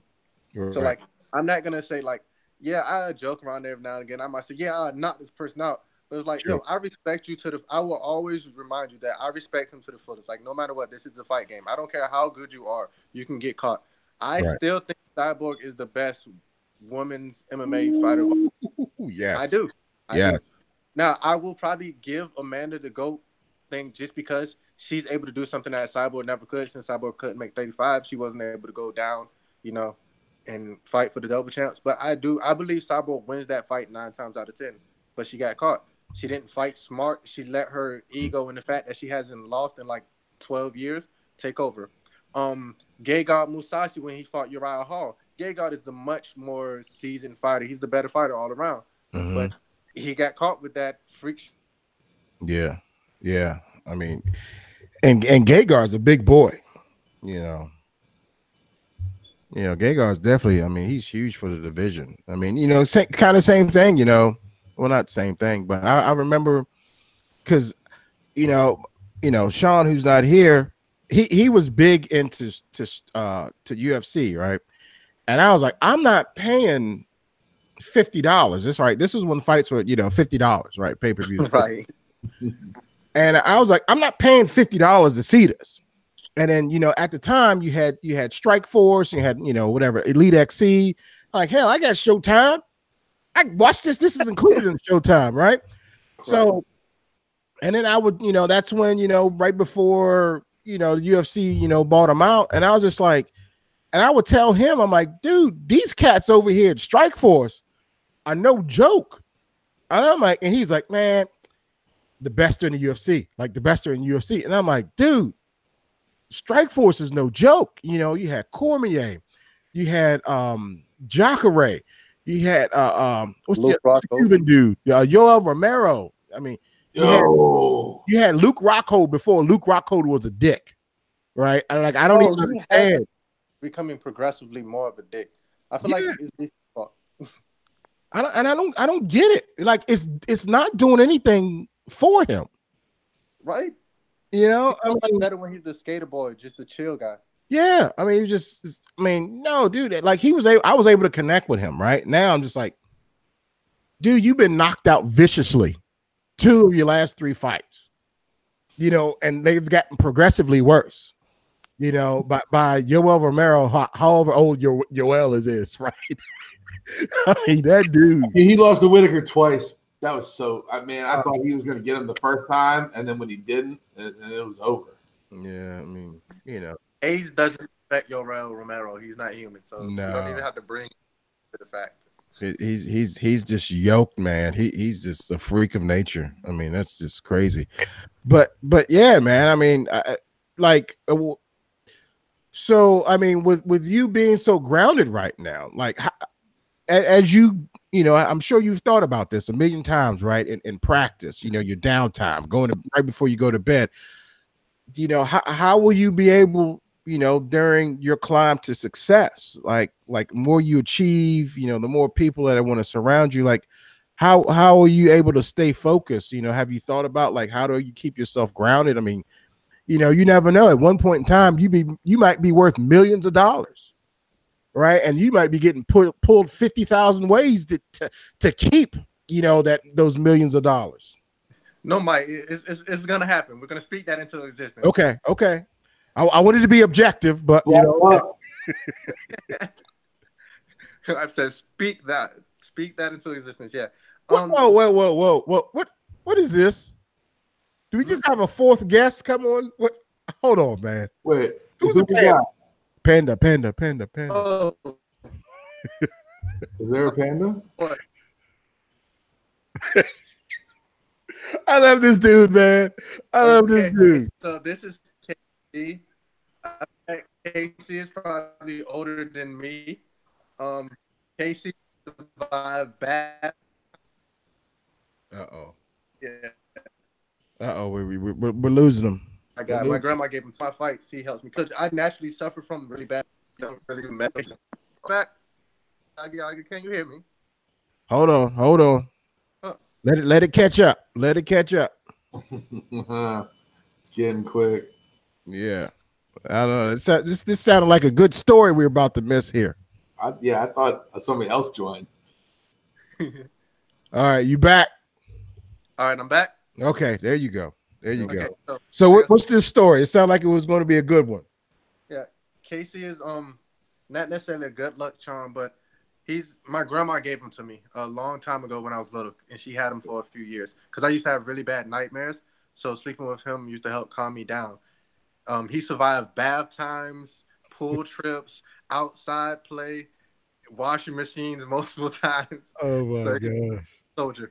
Oh my god. So I naturally suffer from really bad performance anxiety. Okay. But I don't like doing like medicines and stuff for real. I never have. So he's my chill pill. Gotcha. It just reminds me of home. That's awesome, man. That's awesome. Thanks for sharing that, man.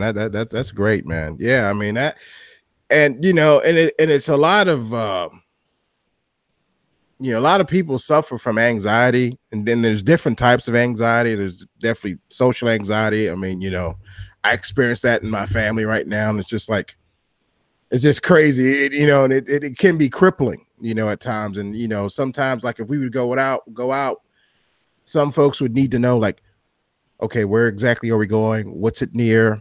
Exactly. Where are the entrances? Where, who are we meeting? How do you know them? Where do you know them from? And like there has to be, you're going through this crazy history. And I mean, and now, especially nowadays, everyone wants to medicate you, and then all of a sudden you become dependent on this medication, but then all of a sudden long-term effects, now you have to take a different medication to counteract, the effects of the medication that you were taking that was supposed to, help you in the first place. I mean, it's just a slippery slope. I mean, big reason why I got my fat ass back in the gym too. So right. Like medicine is good, and I'm with medicine and everything, but I feel like if there's an alternative, like if all you need to do is like how you're saying get back in the gym, stuff like that, then I say I would rather try that first. Yeah, man. The only thing better than medicine is proper acknowledgement, and that is understanding your situation. And that's why you coming to us, showing us, hey, look, this is my chill pill. Like that is so real. Yeah. To the most basic of basic things, that is real. And people need to understand that whatever their thing is, it's the acknowledgement and understanding that's going to bring you to where you want to go. Yep. Matter of fact, by you saying acknowledgement, right? It reminded me because earlier you were saying like, how am I gonna stay grounded when I changed the game for good? When I'm the biggest star in the whole game, how am I gonna stay grounded? Mm-hmm. So first, I have to admit that there's definitely going to be times where for a split second I might act brand new, or I might get so much Cause I don't come from money, man. I don't Right. come from money. Right. Yeah, man. I mean, Get that money, it might be like, yo. So I'm not gonna sit here and lie to you and say like, oh no, I'm definitely always gonna be, probably grounded. I'm never gonna forget. No, there will be times where like I might have a hint of I'm big and bad now, but then I'm gonna have people like, oh, not even people, things like Casey remind me. Yeah, I have things like Casey to remind me and family to remind me of the whole point of me doing this. Because like my motivation isn't money. Like I want money so I'm able to do other things, but I just want to to the highest degree because we only get one time to do it. So I want to do that. Like if I could be broke and do everything that I wanted to do, I would happily be broke and do everything I wanted to do. Right? So that's how I'm gonna remain grounded. You're gonna find both of us riding with you either way. That's for sure. I mean, that's I just, man, wow. I'm just feeling some type of way right now, man. And just like your genuineness on this show. I mean, that's really nice, man. That's awesome. And that's just like one of the effects that I was kind of looking for, right? Because I mean, I haven't done a lot, but like if you look at our show name, right, Head Movement MMA, head movement. yeah, right, and it was just like, if you're in the scene, you get it, right, head movement, but it also has has a double meaning, right, and it's just like, how do you get through life struggles every day, right? Like how do you avoid the pitfalls of life, and like how do you deal, get through that day to make it to the next day, right? And before I got in my little trouble initially with Instagram, we won't talk about that, but I had to rebrand myself, right? But I mean, that's kind of like where I wanted to go, and if you look in your inner circle, you have a subject matter expert about anything. You were talking about your sisters are RN, right? So like when it comes to medical stuff, that's your subject matter expert right there in that field, right? Like John, Big John, he's awesome with contracts, man. Like, so if I have a contract question, I'm like, John, what does this mean? Like, break it down for me, Anything or we got it.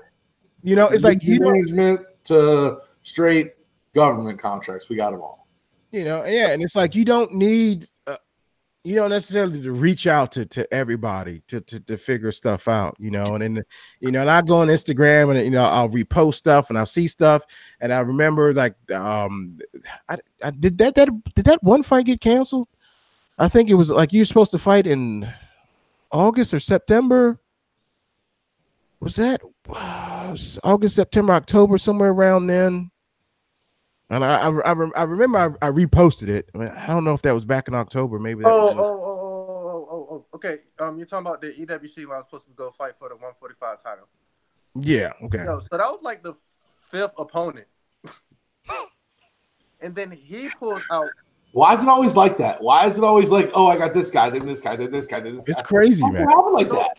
The only reason, because my coach had already said we're going down to 35. We're tired of fighting. I'm tired of you fighting at 45 because everybody's just doing the same thing. And you're getting ready to go pro, so it's time for you to fight at your pro weight, so you can see your body making the weight. All right, so we're gonna do it. But then we get the chance to fight the guy who at the time was the number 2 145, and we were like, I don't know, man. Let's go get that. So then we all set up to fight him, and the only reason we agreed is because it's gonna be against him. So then out of nowhere, like 2 months before the event, he pulls out. Then now nobody else wants to fight me, but the matchmaker is working her butt off. Like shout out to Melanie at EWC. She works her tail off to get good fights that make sense. So she's working. So I'm like, you know what? I'm still gonna fight because she's working really hard. Like this is amateur. I'm like, I'm not scared to lose. That's the whole thing. Like people misunderstand things. Like they want to go out there and fight the hardest people, but they in their mind is like, oh, I can only win. Yo, I'm perfectly fine. I'm perfectly fine if you beat me. I'm perfectly fine being beaten. I don't like losing as in the aspect of I didn't do enough.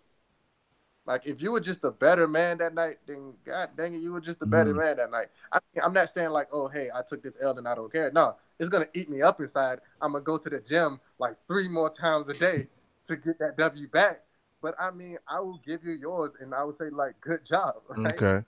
It's not a loss isn't going to put you in a dark place. You're gonna be able to come back from that stronger than, like you said, get back in the gym and figure out what you need to do to erase The that. only way I get put in a dark place if I know that I didn't do it, like I didn't try enough. Like the Andres fight, I was very, very upset with myself after that fight.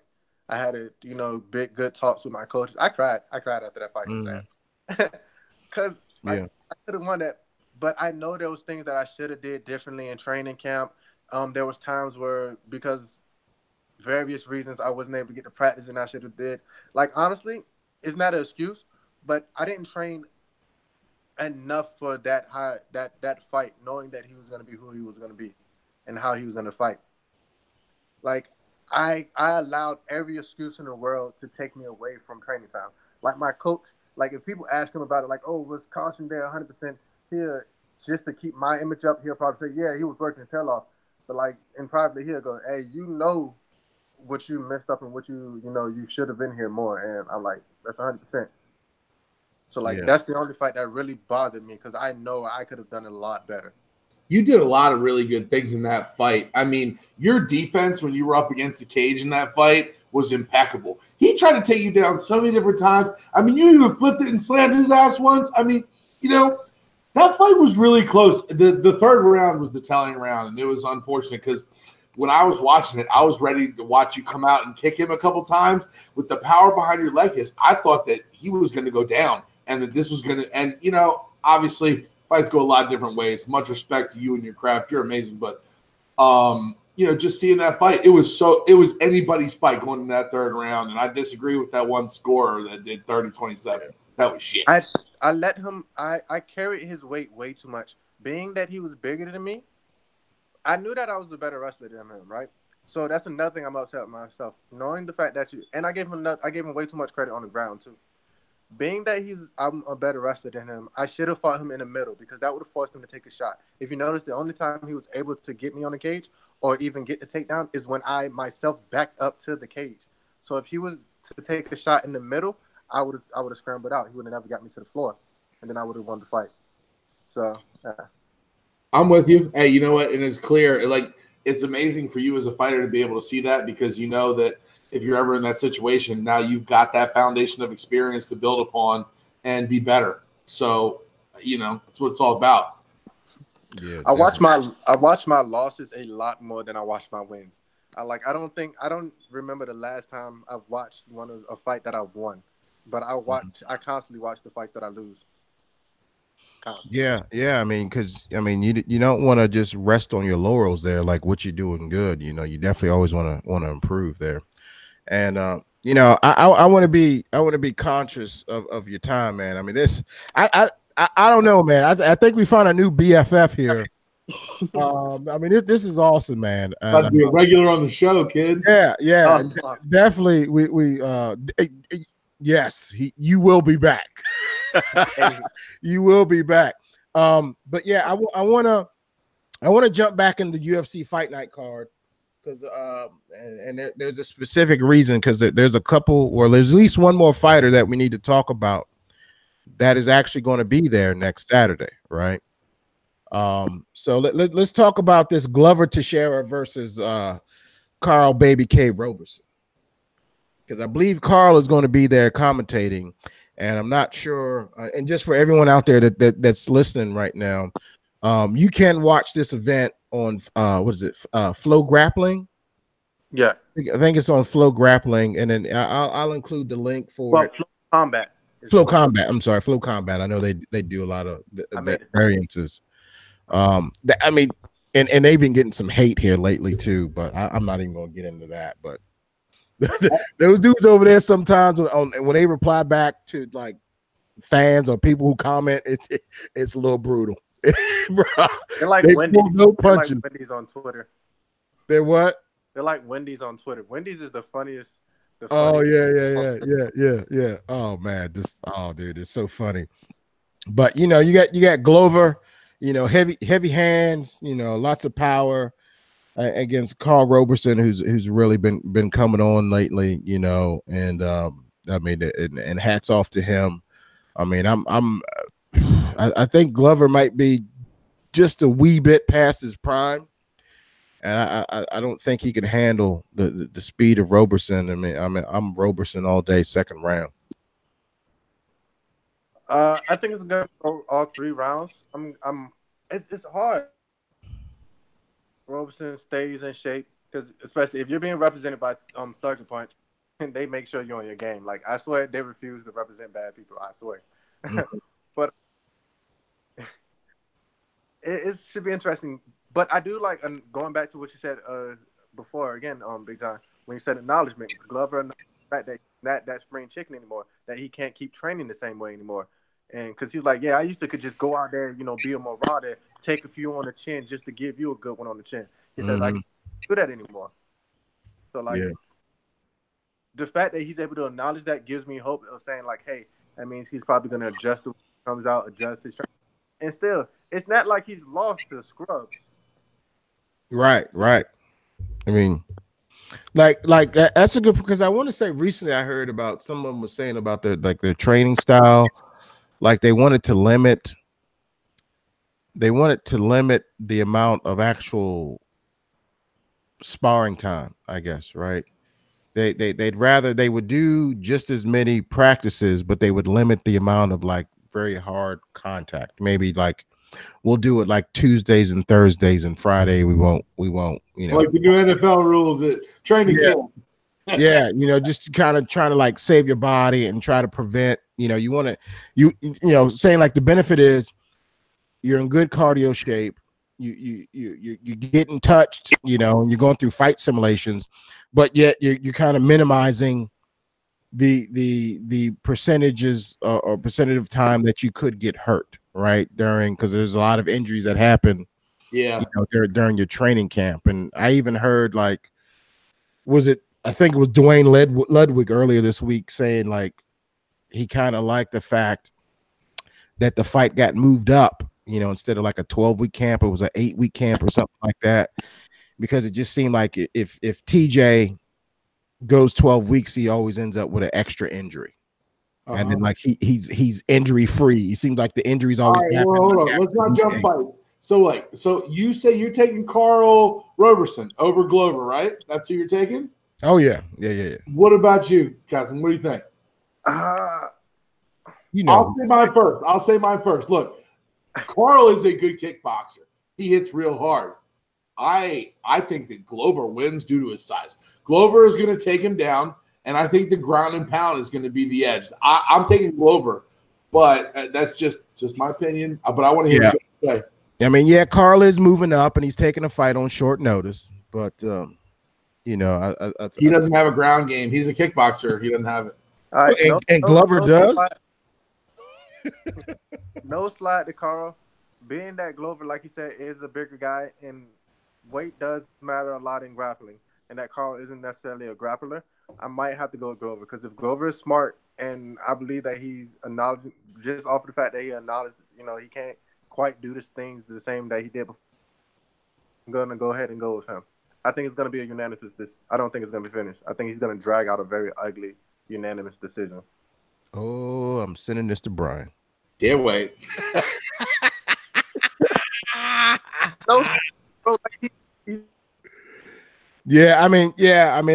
definitely hear both your points, and they are very, very valid points. So you know what? Glover has the reach by 2 inches. He's an inch taller, but dude, 11 years older. That's a big age gap to fight in. 11 years. It's a big age. I mean, if he stays in Glover's range, I mean, I think it's a bad night for Carl. Definitely. I mean that he's not used to getting hit, by somebody with that kind of power. But hopefully, he stays within his guard and doesn't let him unleash. So how about the biggest female fight of the night? We got Paige versus Rachel. Who do y'all got in that one? I'm going Paige. I think she's got more skill. I think Rachel is stronger. I think it will be a good fight, but I think in the end, I think Paige inches it out. It's gonna be close, but I got Paige. Oh yeah, I got Paige on that. People forget how good Paige Van Zandt is, which is crazy, man. Again, you make me go against another punch person. Yo, they're gonna hate me. Yeah, they are. But I think it's gonna be a really close fight. But for Rachel to win, she has to make the fight ugly. She has to turn it into a dog fight. If she lets it go into just like a quick kickboxing fight, she's not gonna beat Paige. Paige is just too fast and too energetic. She eats. She eats. Oh, Come on. no, Chris. Come back. There he goes. Yeah, There he goes. he back. I think he's doing it on purpose. He's setting up the suspense. That's what he's doing. Dun. But yeah, I'm gonna go with Paige. If it goes to decision, I got Paige. All right, who you got, John? I'm gonna go with Rachel. Okay. And not because she's from Hawaii, like my brother boy, Ray Cooper. What's up, Ray? I think Rachel needs to get this on the ground because I think at this level, I think Rachel has the advantage on the ground as long as she doesn't keep it on the feet. Paige will outstrike her definitely. And Rachel does have the shorter arms, and it's documented, and she's even stated it. She's got the alligator arm or the T-Rex arms. But if Rachel, long as Rachel doesn't stay on the feet and gets on the ground, she will get the victory. She does got that overhand right, but I guess when you got short arms, or if you're the shorter opponent, all of a sudden everyone seems to have this massive overhand right. I mean, Right. I don't know if it's necessarily you practice it. It's the person punch, man. Yeah. All right, well, so some UFC fans that you would talk to would say that the Dustin Ortiz, Joseph Benitez fight is the biggest one of the night. It's 5 years rematch in the making. Joseph got the better of it last time. I honestly, if I had to take my pick, I think that he wins again. Ortiz has improved, but other than Pettis, Joseph's been unstoppable, and I think the Perez fight tells it all. What do you guys think? Where is Joseph training at now? Who is he training with? Because he's not with Alpha Man anymore. Man, I saw him Saturday, or gosh, he was at the PFL event in Madison Square. He's 34. I don't see his gym listed on my screen. I don't know. I'm trying to remember who I'll try to pull it up. Give me a minute. Was he in not Felipe Lenz? What is his name? I think he might be bouncing to like different gyms because I know he's got in a few work with Lance Palmer. I know he's still Lance Palmer. That's what I was thinking. Yeah. I know he still is pretty cool with TJ, I believe. But I think it depends on which Benitez shows up. Because if we get the Benitez who fought Pettis, I'm gonna go with Ortiz. Yeah. Yep. But if we get normal Benitez, then he has it all day. I think he can finish it. Yeah, man. I just never get the confident feeling picking, Benavidez. I just never feel comfortable picking him. And anytime I picked him, he's lost. And his style doesn't appeal to me. So I mean, I never pick him. I'm gonna pick Ortiz. I mean, even though Benavidez probably has the coolest wife in the game. I'm glad that we have different picks. That means that we'll have a record. We have to start stacking chips. I mean, we don't fact check, and we don't go back and look at our picks and do so it's all good. Everybody out there, you can keep track, but keep bragging rights, baby. Yeah. And then the next fight is Gregor Gillespie and Nancy Medeiros. Woo! Yeah. That's gonna be fireworks. Get your popcorn ready for this one. Yeah, you have to pop it early because if you get up and go get that popcorn, you're gonna miss something. Yeah. I mean, oh man. I was recently introduced to Gregor Gillespie in that Utica card, that UFC Utica card. Right. And I had no idea who that dude was, and that was my first time looking at him, and I was thoroughly impressed. I mean, that dude is a monster. His cardio is just through the roof, man. I mean, like pressure and like his striking. I mean, the guy is very well rounded. I mean, to me, I'm like,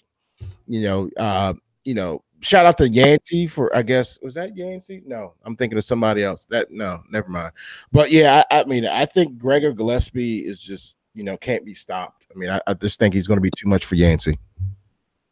I like Yancey just because I like his name, and he's a firebug. But I'm gonna go with Gillespie because I think he's hitting his stride right now.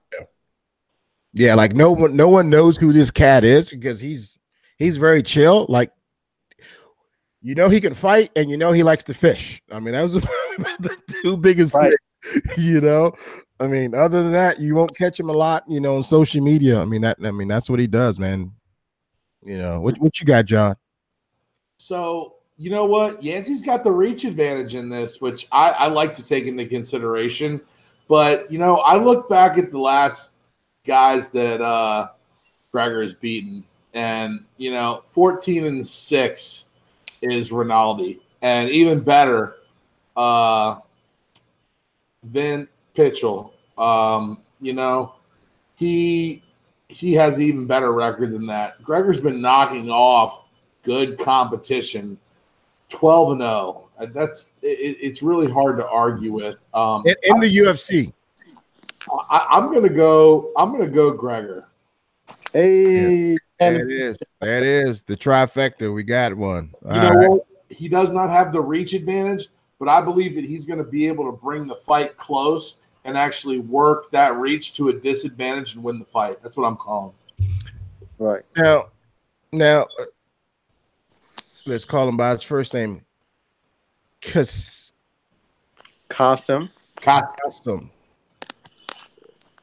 Would you consider Gregor like a new improved version of Clay Guida? Is that a fair comparison, or am I way off there? Okay, being the fact that you said new and improved, I'll be cool with it. Because, he's the cardio monster, and he gives you that grind. Like, he tires you out. Mm-hmm. You think the fight's going to go one way, and then he's just nonstop coming at you. Mm-hmm. Attack. Yeah. So I like that comparison. Okay, because he's got a little bit of I can't think of the German guy. He's got the crew cut. He's like really thick. Anyway, because he has like the power. I'm trying to think of what his name is. I mean, I want to say he fought Connor and lost to Connor. Dennis Seaver. Yeah, Dennis Seaver. There you go. Thank you. See, I knew he should be on. You got all the names, man. Boy, that boy good. That boy good. Before anything else, before I'm a fighter, I'm a fan. Like, there you go. Yeah. Hey, you're gonna be on our road trips. You like the third amigo we've always needed. When we pull up, be ready. You ready? All right. So now we got Greg Hardy versus Alan Crowder, the heavyweights, the big ugly. He loves to get knocked out. Hardy's gonna get him. Representing for the NFL.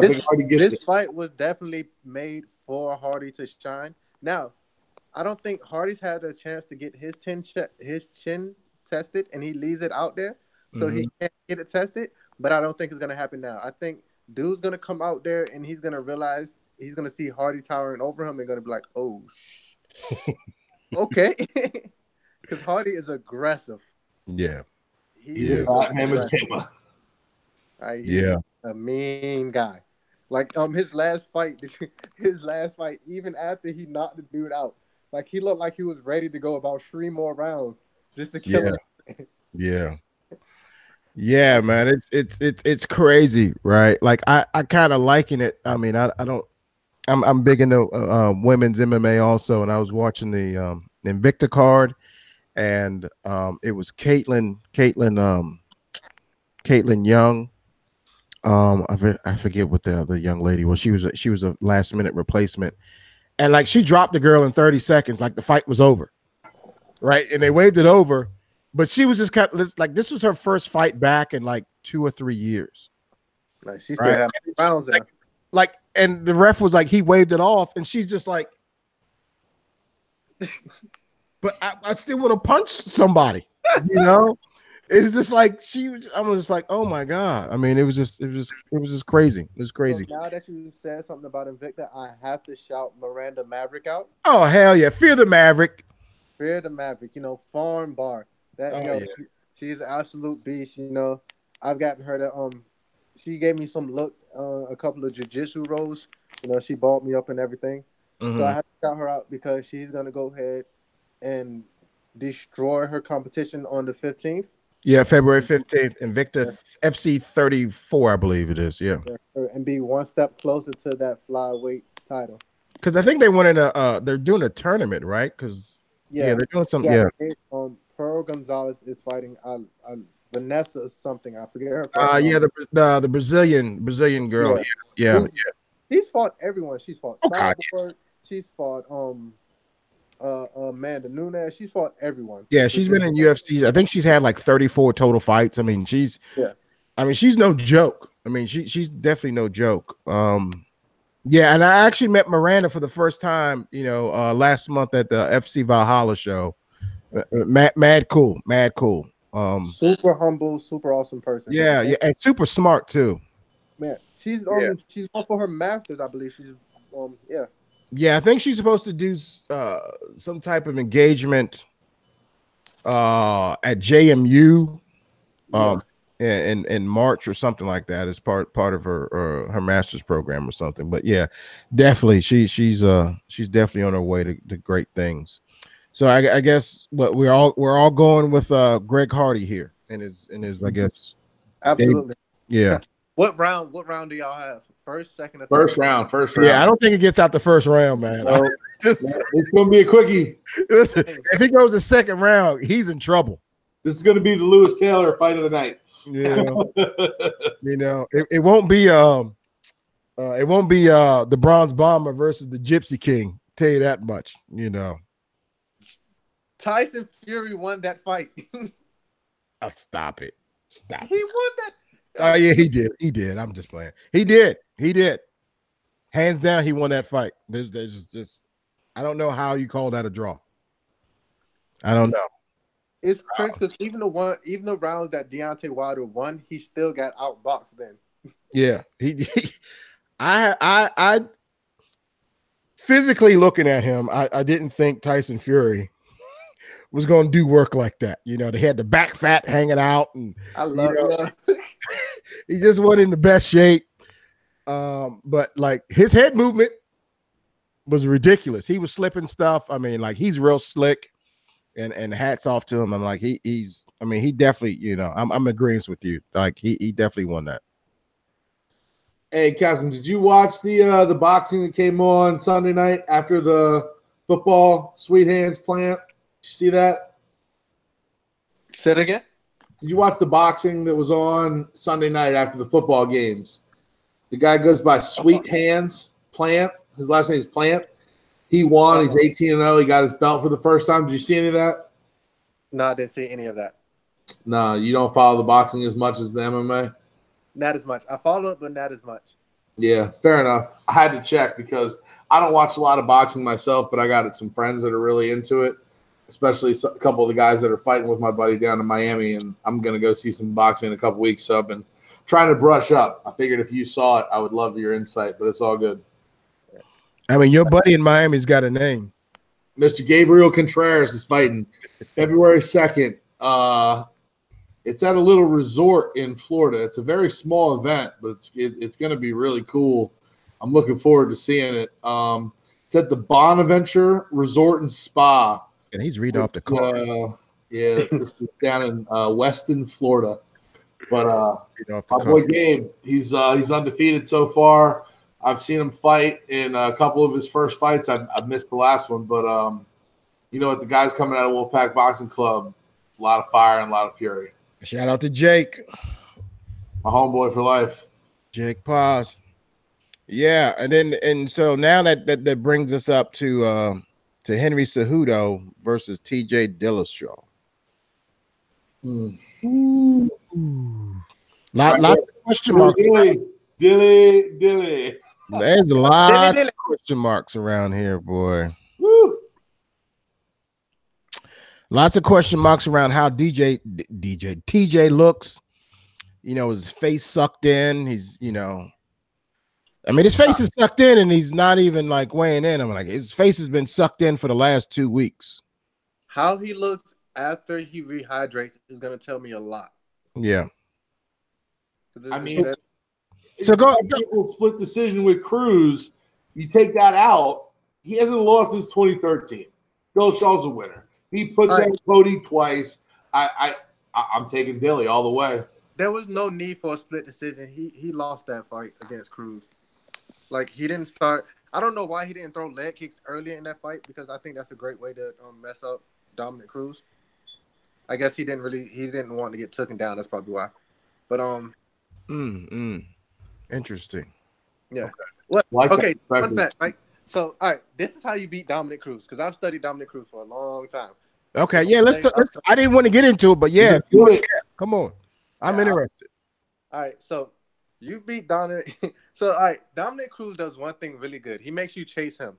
By chasing Dominic Cruz, you open yourself up for so many counter shots. Because if you notice, you can hate me for it, but Dominic Cruz can't box worth of nothing. Okay, he can't box at all. His style does not consist of. He can't box in a traditional manner. His style doesn't consist of box. It won't work in a traditional manner, because the little weird step overhand stuff that he's throwing is meant to hit you in awkward angles and give you awkward looks, because then you react to it. Instead of sitting there, you start reacting. And once you're reacting, then you start chasing. Like, you're like, oh, he's a little bit closer than I thought, and he doesn't have much power, so now I'm going to rush him. And so once you rush, he moves, hit you like this, and then he takes your shot. And now that you're worried about a takedown, your hand starts dropping. So then he pop, pieces you up here. Or cuts this angle where it looks like he's going to drop down for a takedown and throws up a really ugly kick. So the way you beat Cody Garbrandt seems like the only person that saw the same thing I saw. You beat Dominic Cruz by boxing Dominic Cruz, because most of Dominic Cruz's footwork comes from boxing. It comes from a lot of it comes from Ali. That half step that he does, like he steps in, makes you think. Floyd does it sometimes too, that he's a lot closer to you than he actually is. Because once you go to swing, all he does is lean back a little bit. He still has a complete base, and then after that, he can cut an angle and cut around. Or if you come too fast, he can take a shot. So what Cody Garbrandt did so well was he made Dominic Cruz chase him. Dominic Cruz isn't that great being overly offensive. So every time he came in trying to do all this, Garbrandt just sat back and went pop, pop, pop, pop. And then Dominic Cruz would jump back and expect Garbrandt to chase him, because it's like, yeah, oh, you hit me, you must got me hurt, so chase me. And Cody was just like, nope, I'm gonna wait for you right here. Which made me mad, because Cody didn't do that when he fought TJ. Right. God, he was just trying to take his head off, and he got too emotionally invested. Because I think Cody to me beats TJ every time, except that he will never beat TJ because TJ is TJ. So he's too emotionally invested in fighting TJ. Yes. So he won't fight the smart fight. Yes. You know, one of the things I notice about Cruz is, like to me, his footwork is sloppy. And I see him a lot of time, like his feet are like parallel, and they're like, they come together, and his ankles touch and his heels touch. I mean, if you could just, I mean, I know he fights awkwardly, but I mean, you know, like you were saying, just throw some leg kicks at him. I mean, like you're going to trip him up, you know. The reason a lot of people are scared to throw the leg kicks, though, is because of his wrestling. He can drop down for a takedown so quick, and because he's also long. Cruz, if you notice, most bantamweights are pretty short. They're like 5'6". Is I think He's the average height. 5'8", right? Cruz is 5'9". Me and Cruz are the same height. Okay. Yeah, we're both 5'9". He's 5'9", but he's also he's a long 5'9". Like but he's narrow too. Like he's not very wide in the shoulders at all. But he's super long. So if you're chopping leg kicks, he can literally pull, and he's one of those people that hit, the inaugural roll and all of that stuff. So it's like it makes people hesitate. And then he gets in people's head, and they want to head hunt. They want to knock him out, because they're like, oh, his little skinny chin is right there. I know I can knock him out. Yeah, you can hit him. I mean, and he's very knowledgeable, man. Like him breaking down stuff on that Fox, that Fox desk. I mean, it's pretty impressive, man. Absolutely. He's definitely very cerebral in his approach to the game. I mean, like there's no doubting that. I mean, it's he's definitely a different animal. God, but he's just so injury prone, and it doesn't make any sense. And I still remember that his comeback fight, one of his many comeback fights after injury, when he fought it was Mizunagi, something like that. The Asian yeah, guy. and I'm like, who is this dude? Like you never fight like that. I mean, he came out there first round, it was over. And I was this was back when I was still DJing, and I was at this one bar, and I had like the manager. I'm like, can you put UFC, because it was like it was a Fox card, I think. Yeah. It was on Big Fox, and I was like, can you put it on, like before I go on, because I was like happy because when it's on Fox, Big Fox, is over at 10 o'clock. Right. And then, I didn't start spinning until 10. I was like, this is perfect, man. Go ahead, put this card on and let me watch from 8 to 10. And then, my buddy was like, I don't even watch MMA, but I need to follow this guy because he's amazing. And I'm like, yeah, the Dominator. I mean, it was like crazy, but his he have one fight, he's out 6-8 months, due to injury, then he tries to rehab himself. And speaking of rehab, what do you think about Tony Ferguson's crazy rehab methods, man? Like, what is this? What is this dude on? How is he pissing clean? Because clearly he's on that ooh wee.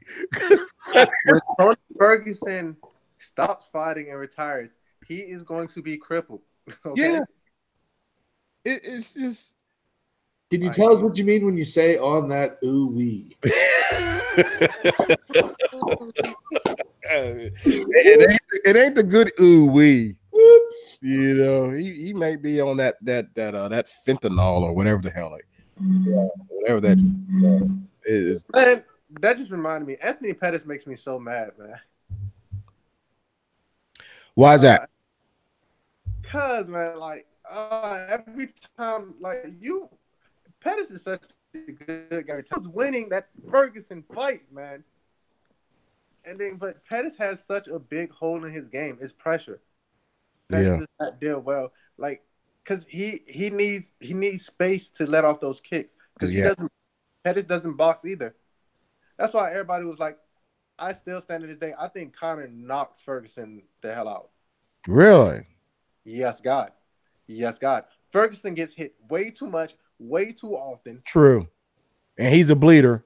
Yeah, and Ferguson's whole thing is that he provides mad pressure. Again, Conor's ground game doesn't get respect because of how good his striking is, and the fact that the only time we ever see Conor lose is on the ground. So everybody's like, "Oh, Conor must suck on the ground." Conor's actually not. He's not the greatest on the ground, but he's not the worst. Bad. He's not bad. Yeah. Not the worst. Yeah. Tony, I don't think Tony is gonna finish Conor on the ground because to me, Tony on the ground is more dangerous when he's on his back. Conor's not gonna play until the start. Tony is definitely he's very comfortable on his back. I mean, when he fought Ferguson, I thought Ferguson was stomping a mud hole in his ass, until like that fourth round, Then he got mollywopped and it was over. Exactly. And I think Conor finishes him because he gets hit so often and his hands are low. Conor is the most. But how tall is Ferguson? He's not. Hold on, I got it. He's back. Let me look. Between 5'11" and 6 foot, I think. See, and it just seems that Conor doesn't do so well against the taller fighters. It's not, to me, it's not so much the taller fighters. They're taller, but they're also bigger, right? Normally. Yeah. To me, Conor doesn't do well against brick face. What I call people brick face fighters. Your fighters like the Diaz brothers, got the chins. Yeah, people who just have that ridiculous chin. Because people who have that ridiculous chin and provide a whole bunch of pressure. Like Ferguson has a crazy chin, but Ferguson is drop prone. Like you can drop Ferguson. Yeah. Yeah, he provides stupid pressure. But when his pressure is literally like hands down, I'm walking forward. Like, yeah, I know I'm gonna get you. Mm-hmm. But Diaz brothers, it's pressure. Like, I'm gonna make you output. Because once you stop throwing punches, I'm gonna throw a hailstorm of bullets at you. So if you're not wasting your energy by throwing punches at me, then I'm gonna make you defend everything, and you're gonna exhaust. Tony picks his shots a little bit more, so it's like then it becomes a boxing match, and I don't think Tony is that great of a boxer either. Yeah, I'm not. I'm never. I mean, I'm sure I sell Tony a little short, but like I said, early in the night, like I thought Kevin Lee was amazing up until the I Quinta fight, and I thought that he was definitely winning that fight, for that strap, the intercontinental, the interim championship, then switched over to wrestling, the intercontinental. Damn, there I go again. The interim belt, against Ferguson, and he had that staff profession on his chest, and so be it. But then, then he got, He definitely needs a 165 division because that cut makes him gas.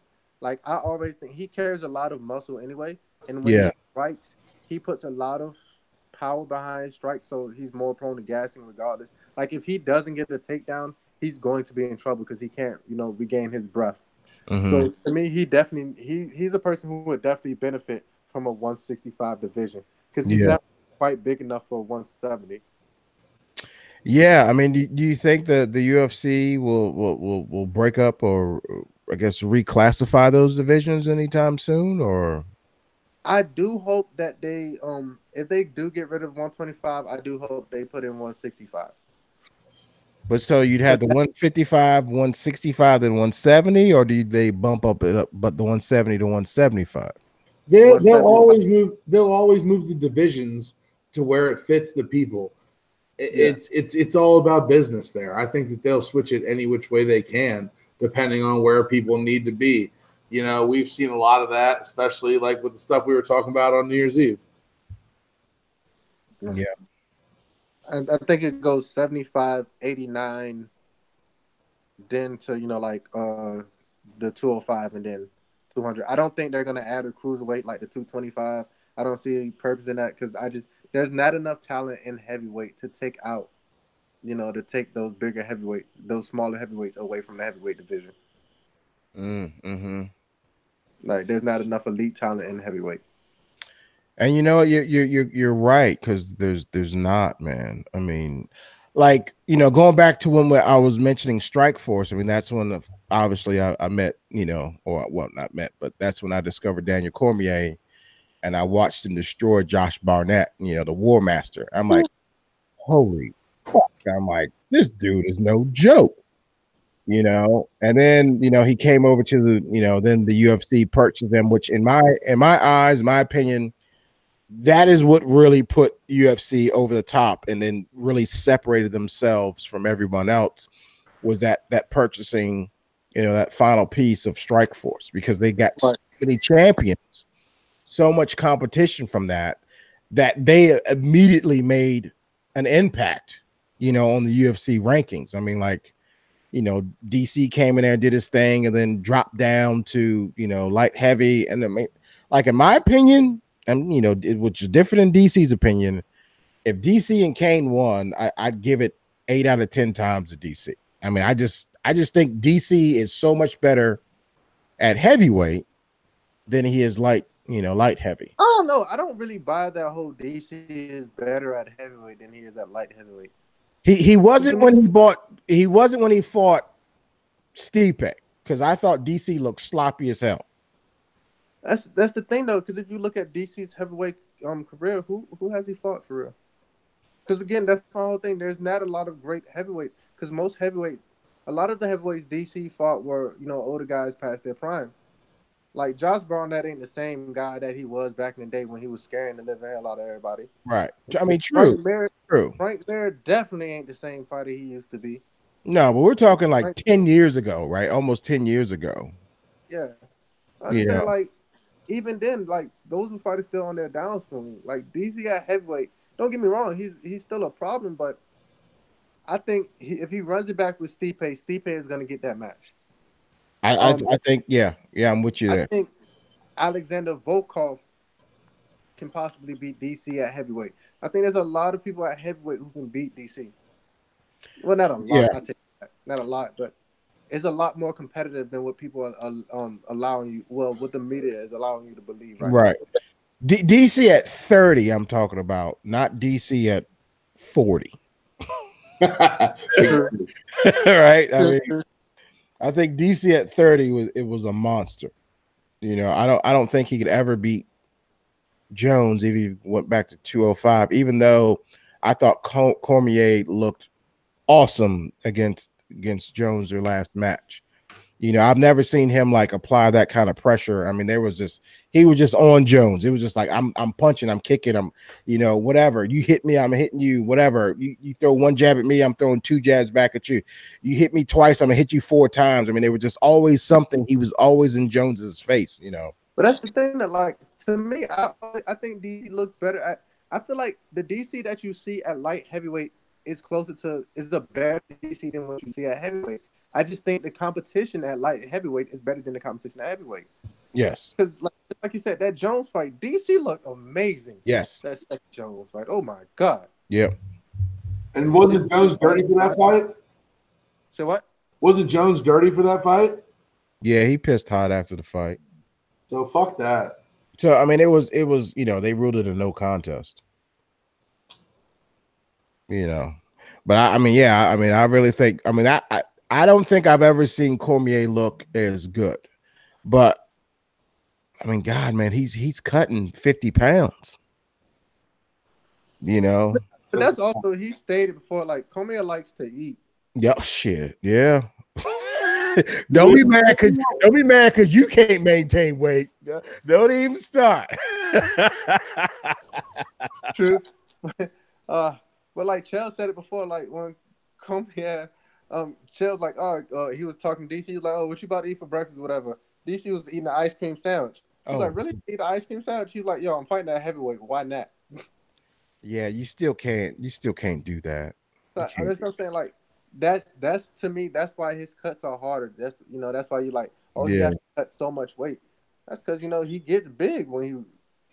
Yeah, I mean, and he, like, you know, since he's shorter, he's always like out. He's got his hand open all the time, you know, and he's pawing it. You know, yeah. It's like every time I'm like, dude, stop that nonsense, man. Let's ball your fist up. You gotta stop taking advice from Marshawn Lynch. He's yeah, he keeps you know, he's always trying to pull somebody's hand down, you know, and try to come over top of him with his jabs, you know, whatever. But you know, I mean, I think he should really go ahead and just just sign a contract and run it back with Stipe and whatever.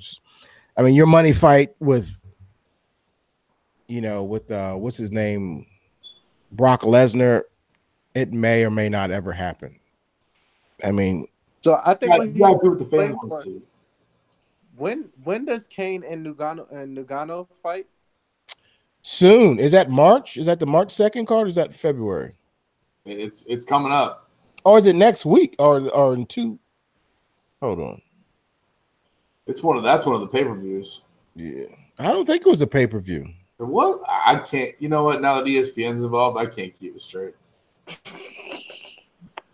Because what I think it is. No, it's a fight night, February 17th. All right, that's coming right up. Valentine's Day. What I think is gonna happen.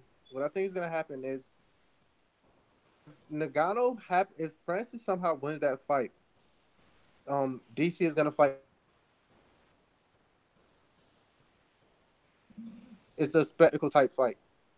You know, Francis, he's back. He's over. Especially if he knocks Kane out. If Francis knocks Kane out, he's fighting him. Because it's like, oh, Francis is that monster again. Now he's gonna go and fight. DC is gonna get the revenge. He's gonna push back his retirement date a little bit till after his birthday. They're gonna fight, and then he's gonna retire. That fight brings in more money than I think Stipe does. How much money do you think they throw at Cormier now, and you know, on his way out?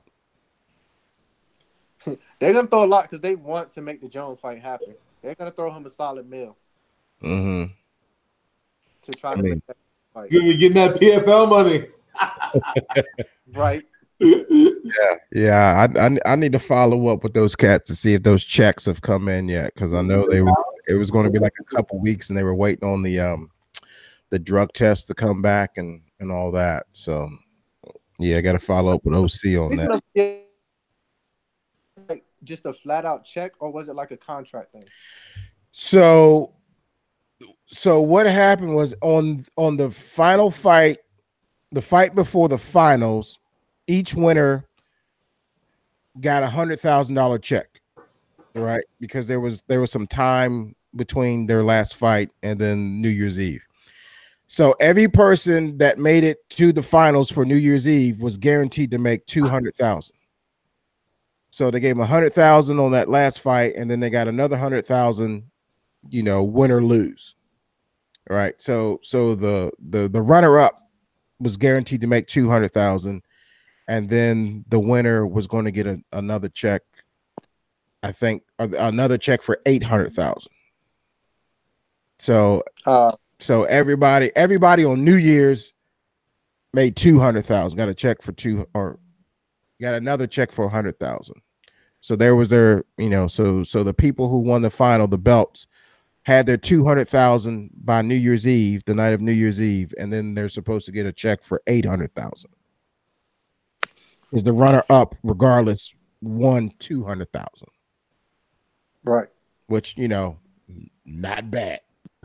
Not bad. Yeah. And you had another sucker punch guy who was on that card, Josh Copeland. Huggy Bear. Oh, I mean, I don't know, man. He had a weird fighting style. He gassed out and he just dropped his head and was hoping that dude was going to just punch him in the top of the head and break his hand. I'm like, bro, that's not a good game plan. That's not a good game plan. When he gassed out and then he was here, and then he was here. Yeah, he just walked. He just walked towards dude with his hands down. He's a warrior. His forehead, and that's like old school boxing, right? Like I'm gonna try to get you to punch me in the top of my head to break your hand. I mean, on the lighter weight guys that may work, but on the heavyweights, I mean, they don't break their hands that often. That's what we gotta wrap this. It's getting late. We're keeping my man awake. He needs to get some sleep. You gotta train tomorrow. It's been a really good show, but I think we gotta wrap it, man. Yeah. This man, this was amazing. Thanks again. Listen, we'll let you take the show out, send out your shout outs, put out your social media. How can they find you, follow you? How can they buy tickets? How can they buy shirts? Because my man's got gear. Go do your thing, bro. All right. Once again, this is your boy Kasim Ruffin. You can find me on any social media by putting @Kasim Ruffin. The Kasim is a little different than else, so it's Kasim, spelled exactly how it sounds. Find me on any social media, and if you want to get you a nice little sexy shirt with my face on it, or just my logo, just click the link that's in my bio. You want to see me beat somebody up, then go ahead and download Flow Combat. Watch me beat somebody up on January 26th, and if you want to come to the show, they still have tickets available at thecowboyfightseries.com. Yeah, we're gonna have all the links up on the show when we post. I'll probably post it up tonight and stuff. It'll start hitting. It'll be up on YouTube in about an hour or so. It'll be live or fully available for everyone to watch. It will be on probably let's see. It'll be on all the other social media platforms for viewing podcasts within the next hour. So, all right, y'all. We ran long. This is a really long show. Wow. Yeah. Thanks everybody for sticking with us. This we're going to be here. We're going to be at it. I may have to chop this up. This is great. This is great. But yeah, definitely Cowboy Fight Series. January 26th, Annandale, Virginia. Until the next time is the right time. Thanks everybody. Appreciate it. Peace. Can't wait to see you, bro. Peace. Thank you.